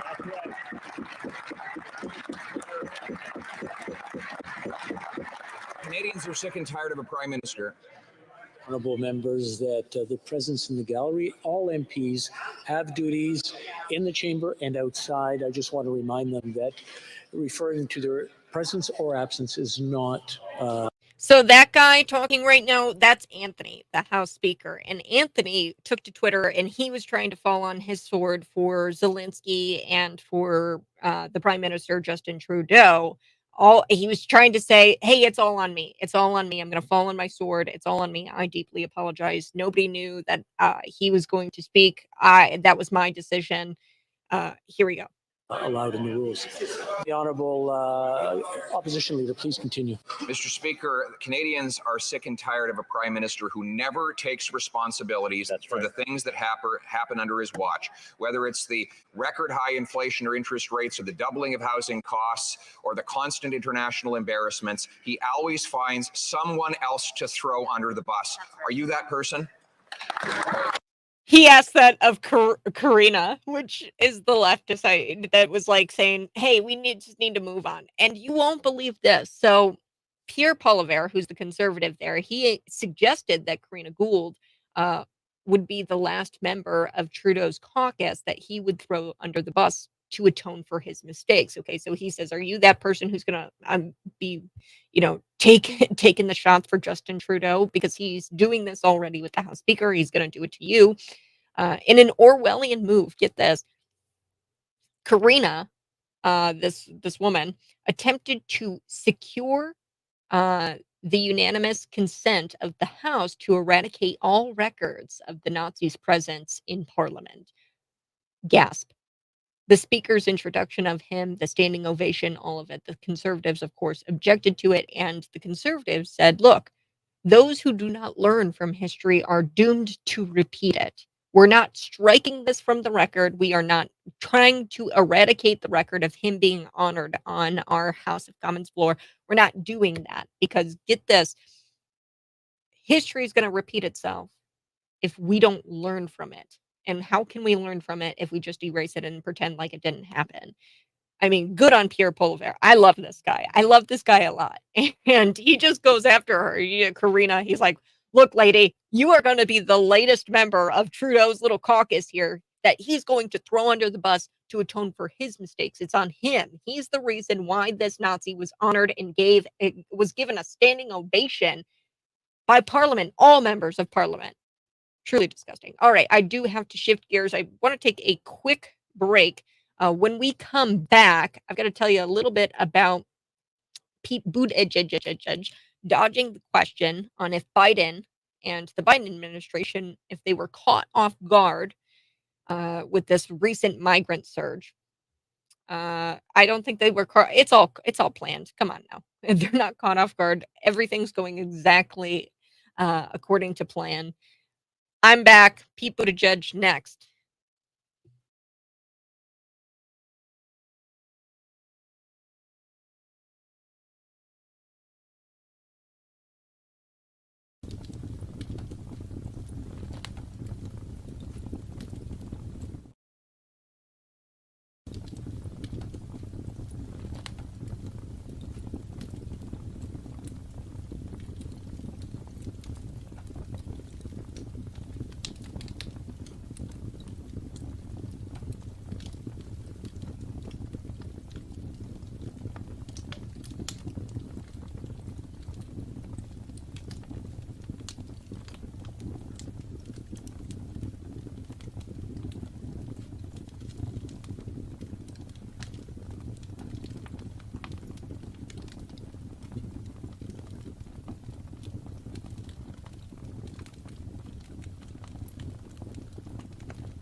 right, we'll be back in 30 seconds talking a little bit about Pete Buttigieg dodging the question on if the Biden administration was caught off guard when it came to the migrant surge. And he's totally just skirted around that question. And we'll talk about the jury finding these black suspects who beat Ethan Liming to death at this Lebron James school, only guilty of assault, which is disturbing. These people killed him, and then they stomped on his chest post mortem, which is just deeply disturbing. And they were originally charged with involuntary manslaughter, which was already a downgraded charge from the initial murder count, but the jury couldn't reach a verdict. So then there was a declare of a mistrial. The judge had to declare a mistrial. I mean, this is just so sad. What's wrong? What's wrong with that jury? I mean, this is clear cut. I mean, you look at the autopsy, you look at how he died. It was blunt force trauma. They punched him unconscious. He hit his head off the pavement. He was dead out cold. Then, post him being dead out cold, they stomped on his chest.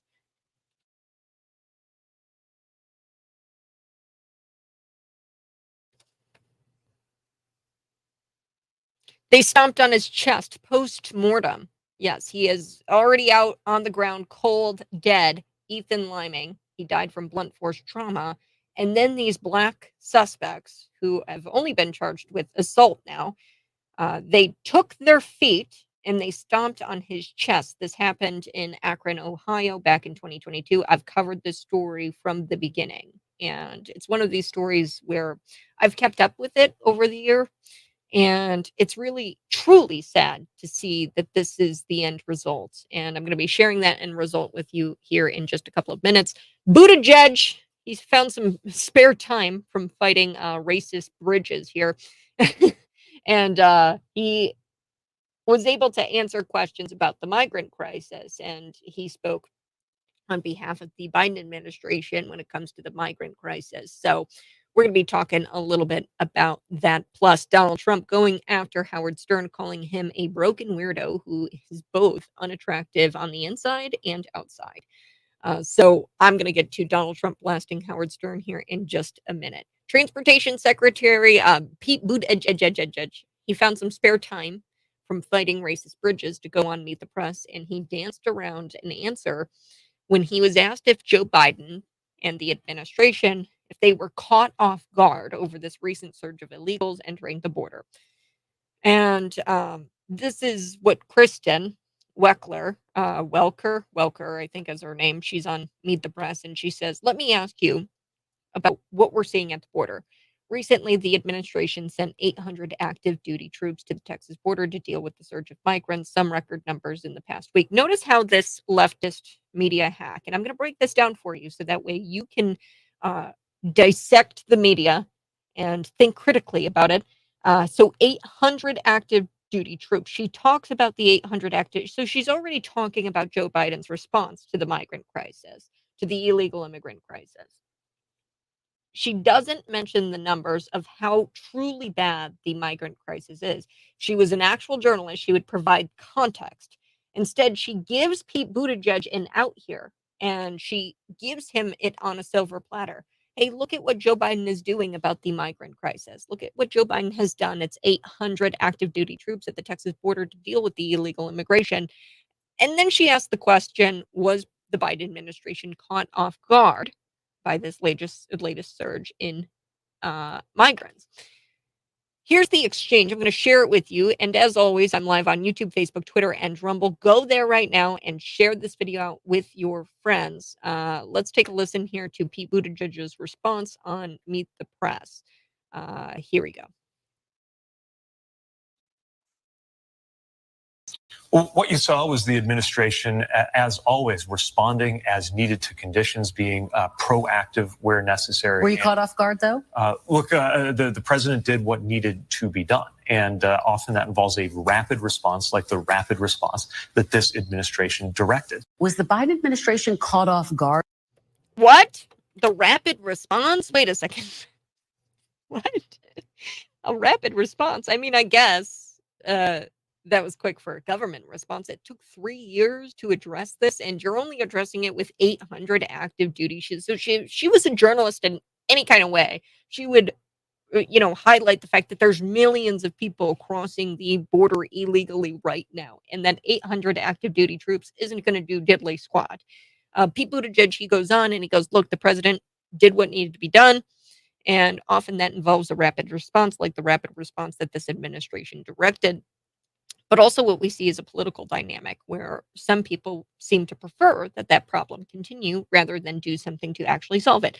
Oh, you mean like Democrats? Democrats are the ones who don't want to solve it. They lack self-awareness. In fact, Kieran Jean-Pierre refuses to even call it a migrant crisis. When she was asked by Peter Doocy, Fox News Peter Doocy, he goes, hey, what would you call it when 10,000 illegal immigrants cross the border every single day?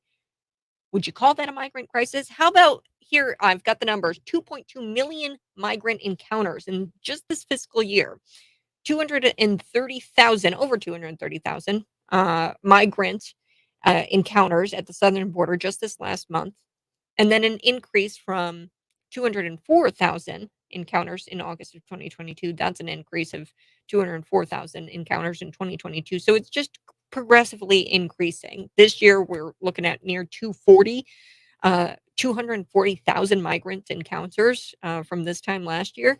Then that was an increase from the 183,000 encounters back in July of this year, 144,000 encounters in June.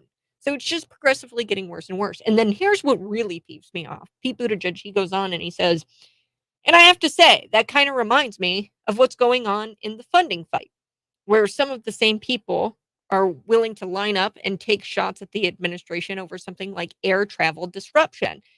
They're also the same people who are trying to disrupt us from training more air traffic controllers. So he's blaming MAGA Republicans. He's blaming MAGA Republicans. It's your fault that we're experiencing air travel disruptions. It's your fault that illegals are coming over the border. That makes a whole lot of sense. White House Press Secretary Kieran Jean-Pierre, who's Black and lesbian, recently said that Joe Biden has done more to secure the border and deal with the illegal immigration crisis than any other president, than anybody else. What? Democrats will blame everyone under the sun before they take accountability. Joe Biden even went as far as to say that MAGA Republicans continue to undermine border security, as if they're the ones who are for open borders. What are you talking about, Joe? It's this gaslighting. MAGA Republicans, we're the ones for the wall. We're the ones upset about the illegal immigration coming in and in droves. Not even their own party members are taking this crap anymore. They're not even believing it anymore, because I told you yesterday about the Dallas mayor. He switched parties, and just days after he switched parties, guess what he did? He declared a state of emergency over this migrant crisis, because he's willing to say that this is a migrant crisis. Unlike Kieran Jean-Pierre, Pete Buttigieg, you need to go back on maternity leave. 100%. Okay, former President Donald Trump. Very excited to talk about this on the other side. He's going after Howard Stern. And I didn't know who Howard Stern was. Full disclosure, I don't know who he is. And that should probably tell you that he's not nearly as relevant as he thinks he is. I didn't know who he was until I did some digging. And then I realized that, oh, he's a mainstream media loser who wants to be relevant. And his entire existence is him trying to be relevant. So Trump just lays out these truth bombs on Truth Social. And I'm excited to share those with you on the other side. Plus, we are going to be getting into Ethan Liming and the tragic death and the tragic verdict that just has come down. The jury found that these Black suspects who beat Ethan Liming to death at the Lebron James School in Akron, Ohio, they're only guilty of assault. But wait a second, Kat. You just said that Ethan Liming died. I know. I'll be back.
So he's the first presidential candidate to ever have a mugshot. First president to ever have a mugshot, and you're still leading in the polls, Donald. 10%. I mean, this is wild. I think it was an ABC poll. It has him polling 10% over Joe Biden.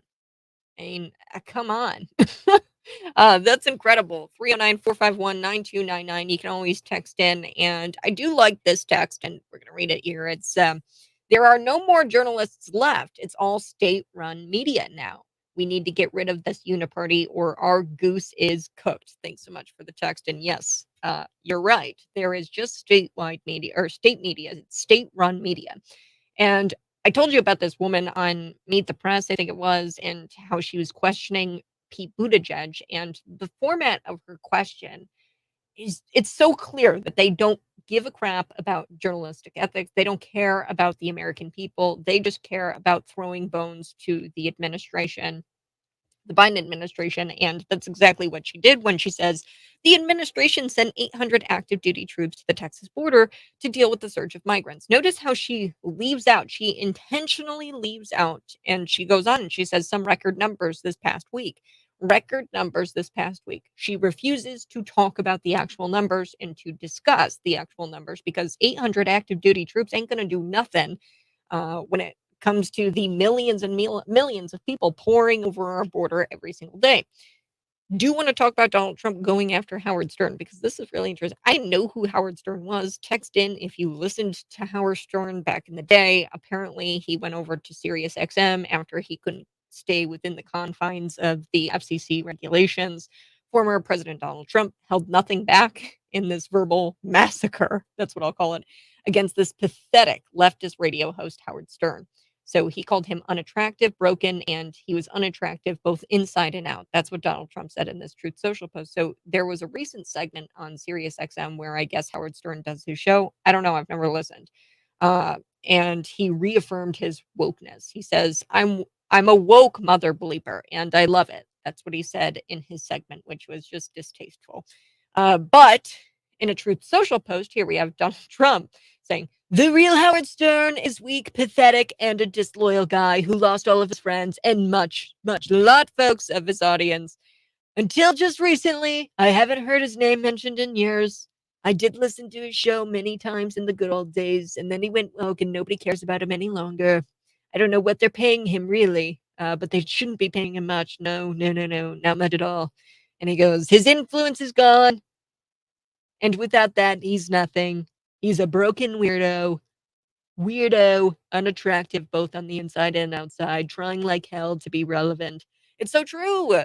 And that's what all of these mainstream media hacks try to do. Take it from somebody who knows people who want to be in this industry. I do know people who want to be in this industry. And the reason why they want to be in the industry is for all of the wrong reasons. They want to be relevant. Okay. They don't give a damn about the American people. They don't give a damn about normalites. About Bloomington residents. They don't care about parents who show up to school board meetings. They care about being relevant. And the only way they get to be relevant is by bumping elbows with politicians and being nicey nice with politicians. And then they get all of these favors and then they get invited to all of these fancy dinners and then they feel relevant. Okay. Believe me, this is what goes on. And then they have these award shows with each other and then they inflate their egos even more with each other, these media people. And Howard Stern is a part of that camp. So Stern has a long history of going after Donald Trump with this weird rhetoric and how he's targeted not just Donald Trump, but also you, the Trump supporter. And he's even called you a moron. Yes, he referred to Trump supporters as morons, and he actually called on hospitals across the country to not provide treatment to people who decided not to get the jab. I'm going on day like 100 billion or day like 767 where I haven't gotten the COVID vaccine. And at least when I wake up in the morning, I know that's not something I have to worry about, the adverse effects that come with getting the COVID-19 vaccine. But he called for people like me to not receive treatment at hospitals anymore. Perhaps the most controversial thing that Howard Stern has done, and this is truly despicable, and I don't know why he's not canceled, how he still has a radio show on Sirius XM, because if somebody, and I'm just going to play this game, who was a Republican, say Donald Trump made these comments. Are you kidding me right now? I don't know how this guy still has a job. It's incredible to me. So he was blasted for this. He referred to the Olsen twins, Mary Kate and Ashley, as quote, and I'm quoting him here. Now, normally I don't look at a 13-year-old girl and sexualize them. I don't. But these two pieces of butt, they've grown up to be so perfect. He said this about 13-year-olds. What? That's the real Howard Stern. And he stalked them online for years. He's a disgusting creep. And then, get this, there's a joke here that he made about the Columbine shooting. They canceled Alec Jones, mind you, because he questioned who was behind the mass shootings. God forbid you ask a question about that and question the narrative that mainstream media puts out there whenever there's a mass shooting. God forbid you do that because you'll be canceled. You'll have to pay billions of dollars. Did Howard Stern have to pay billions of dollars for this comment? And I'm quoting here. He said, there were some really good looking girls running out with their hands over their heads. Did those kids try to have sex with any of the good looking girls? And he's referring to the shooters, to the Columbine shooters. They didn't even do that. At least if you're going to kill yourself and then kill the kids, why wouldn't you have some sex? If I was going to kill some people, I'd take them out with sex. So he says that he'd at least rape the minors before they were shot and killed if he was in the position of the shooter. Disgusting. And this guy is not canceled. I just can't believe it. And then we cancel people like Alex Jones, who just simply questions who's behind all of these mass shootings. You know, it's just incredible to me. Talking about relevance, Donald Trump, he's the front runner. And I told you guys, recent polling shows him pulling far ahead his Republican opponents. And he's pulling 10 points ahead President ahead of President Joe Biden. Wowza. 309-451-9299. Do want to talk about this. And this is a story that I've followed for a year now. I'm sure you've tuned in. Maybe you've heard me talking about this story. So Ethan Liming, he's a 17-year-old who died in Akron, Ohio at this LeBron James Promise School. And this was back in June of 2022. And the people who killed him, Deshaun Stafford, he's 20 years old. He was found guilty of aggravated assault and misdemeanor assault, while his 19-year-old brother, Tyler, was only hit with a misdemeanor assault. They were both acquitted on charges of involuntary manslaughter, which were downgraded from the original charge of murder. So it was murder, went down to involuntary manslaughter, but then involuntary manslaughter, they didn't get hit with that because the jury couldn't get to a verdict, and the judge had to declare a mistrial. What is wrong with the jury? This is so clear what happened. Following the verdict, the Liming family attorney said this. He said that the family was devastated and that they feel that their son was murdered yet again. They were victimized by these individuals, the Stafford brothers, and now they're being victimized by a system that allows, and yeah, you tell me again that Black teenagers are so oppressed in this country when these two Black teens quite literally got away with murder in our current American judicial system. Quite literally got away with murder. Tell me again that you're oppressed? Really? Really? The attorney went on to slam those people who made insinuations that this was about race. So Ethan Liming, what he did, he went to the school, he pulled up on these two brothers who were playing basketball at the LeBron James school, and he started shooting like these little water bead blasters at them. It was a water gun. Okay. And then after that, Liming was punched unconscious. He hit his head off the pavement and died. So he's already dead. And then get this, the Staffords, the brothers, took their feet, and stomped his chest in. And then they stole Liming's friend's car, and then they drove off. So this kid, already unconscious on the ground, they punched him. He hit his head off the pavement. He died. He's dead on the ground. They take their feet and they stomp on him. This is incredible. And these kids, these Black kids, all they got was assault charges. There was a felony assault charge for the one brother, the 20-year-old, and then there was a misdemeanor assault charge for the 19-year-old Tyler. Following the incident, LeBron James did offer his condolences to the Liming family. However, he's been silent on the matter ever since. This is not justice served. LeBron James, where are you? I thought you were all about justice, stand in solidarity. These kids literally got away with murder, stomped on this boy's chest, and what? Because they're black, you're going to stay silent, LeBron? How's that right? Misdemeanor assault, and the kid's dead. Unreal. Unreal. Good morning. This is the Morning Buzz. I'm sorry. I know that's heavy lifting. I've got to do those stories because it's important. It's very important that you know what's going on. This story is something that I've covered for a year now, and it ended that way. And it kind of sucks. It really sucks, but we've got to talk about it. We have heavy conversations here on the Morning Buzz because cutesy time is over, as Dan Bongino says. Travis Kelce, he's always been a beta. We're going to be talking about that here coming up on the other side. He's done COVID-19 vaccine commercials for Pfizer. He's also done Bud Light commercials. And I guess Taylor Swift is dating him now. She was spotted at the Kansas City Chiefs.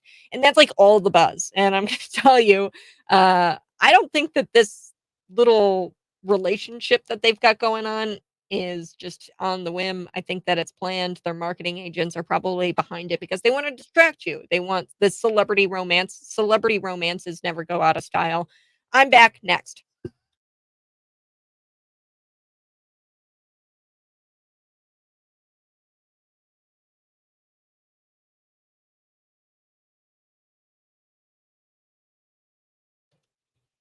I like this. RT, thanks so much for tuning in. And that's the problem with society. What's good is bad, and what's bad is good.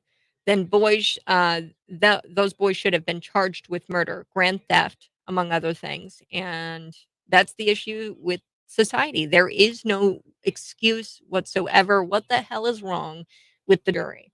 I don't know what the hell is wrong with the jury. They pled first of all, they pled it down from murder all the way to involuntary manslaughter, which this is very clear cut case murder. Okay, there's evidence upon evidence upon evidence. The autopsy shows that he died from blunt force trauma. And I get that Ethan, he squirted them with some water guns, but really, like really, it's just wild. The woke liberal Democrat judge, DA, in this case, are completely void of any conscious decency or morality. This is strategically, purposefully an act of evil. It's who these people are. And any person supporting, voting, and defending them are sewer vipers. Ooh, you know who they are. Yeah. I mean, it's just so clear, and I just don't know how. And like LeBron James, like this happened at your school. He hasn't offered any kind of money. He hasn't offered any kind of like, hey, let's get justice for Ethan Liming. He hasn't been talking about the justice of it all. He did share his condolences back in 2022 on Twitter in a very brief post. But where is he? Where is everybody? Shouldn't we be fighting for justice for this family? He was stomped. He was treated like a mat, like a doormat. He was a 17-year-old kid. These kids were older than him. I mean, it's just so I don't know. RT, another comment. Here we go. It's a shame that you can't do to these people what should be done that are blatantly committing murder. Because when you start doing that, I guarantee you that kind of crap will stop. Yeah. So these kids, right, if they would have been charged with murder, that kind of stuff will stop. If murder, you get sentenced to 20 to life. I think the next people who get squirted with some water guns and water beads, they'll think twice about punching a kid in the face for doing something like that. And it's very clear, what happened here. Like Jacqueline pointed out, it's a DA thing. This DA pled it down all the way to manslaughter, and the jury. I mean, have these people no morality anymore? It's just so sad. And this poor family. Just imagine this poor family being victimized all over again. It almost makes you think, like, was it even worth it? They could have just wept and grieved for their child and not gone through this terrible court process just to be told that, hey, Ethan's life didn't really matter. We're going to charge it as if it's like some sort of bar fight and, a couple of punches were thrown. Um, no, the kid died and they continued to brutalize his body afterwards. Um, yeah, follow the money who's supporting the campaign. Yeah, I'd have to look into the DA. I didn't really look into the DA so much. I would imagine, I mean, Akron, Ohio, it's a city. I can find that out for us though. Ethan Liming's D and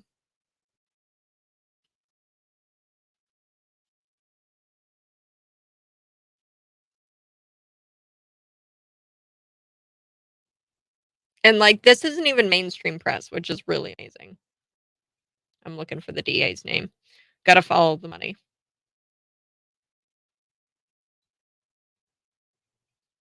Oh my gosh.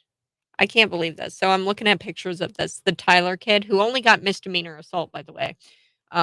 Which like it's incredible. Misdemeanor assault Tyler Stafford fights tears as he sits with his defense attorney after being found guilty. You're crying? Are you serious right now? Oh my. I mean, what? Guilty of only assault. And he's crying. A misdemeanor assault at that.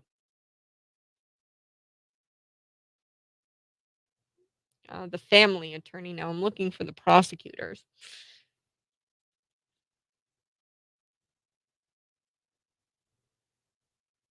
Mm-mm-mm. Yeah, I'm not seeing his name. I'll find it though. The story's not going away. I would hope that people actually um, start to, I mean, protest. Where are the Ethan Liming protests? Nowhere. We'll be back in just a little bit.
Good morning. Today is National Family Day. So we're all busy, but today is a good day to remind us to slow down, spend some quality time with the people we love.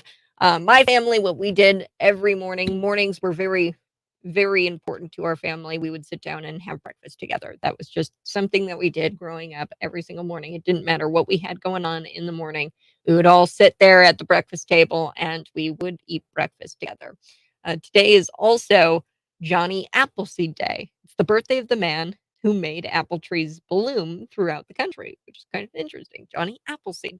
Now, I've got this good news story that I wanted to share with you. I like to do this, especially after such a heavy story with the Ethan Liming case, where um, the black suspects who killed him were only charged with assault. I want to end on a good note. So here's this story. Luca Freud is his name, and he's 20 years old, and he's a student in England in college. And he wanted to raise money for Wild Fish. Now, Wild Fish is a charity that works to protect fish and the waters, in and their water. So Luca, even though he just started training as a runner this year, set off to complete 7 marathons in 7 days.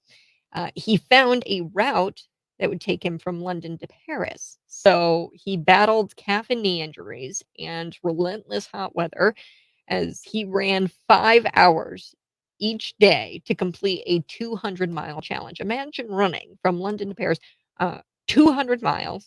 And he described the adventure as both the best and worst thing that he's ever done. But definitely was rewarding because guess what? He raised thousands of dollars for this charity called Wildfish, with more money continuing to pour in as Luca is now resting his legs a bit after that long journey. Yeah, I would imagine you'd have to do a lot of resting if you ran like 7 marathons in 7 days. That's a total of 200 miles. How does anybody do that? And I'm always, whenever I hear of people doing marathons, like these wild marathons, I think to myself, do you eat? And like, would you find time to eat? Do you find time to sleep? But he completed it 7 marathons in 7 days, and he did it all to protect fish. Well, I don't know if I feel that passionately about fish. All right, guys. You guys have a great rest of your day. Thanks so much for tuning in on the Morning Buzz. You can check out the podcast on YouTube. That's Cat Peterson 929. Subscribe to my YouTube channel. It really helps me out, folks. And be sure to visit one of our advertisers today. Just one. Make it a goal to visit an advertiser of ours today, so that way the microphone stays on. 309-451-9299. That's the text line. You guys have a great rest of your day. Bye-bye. I love you.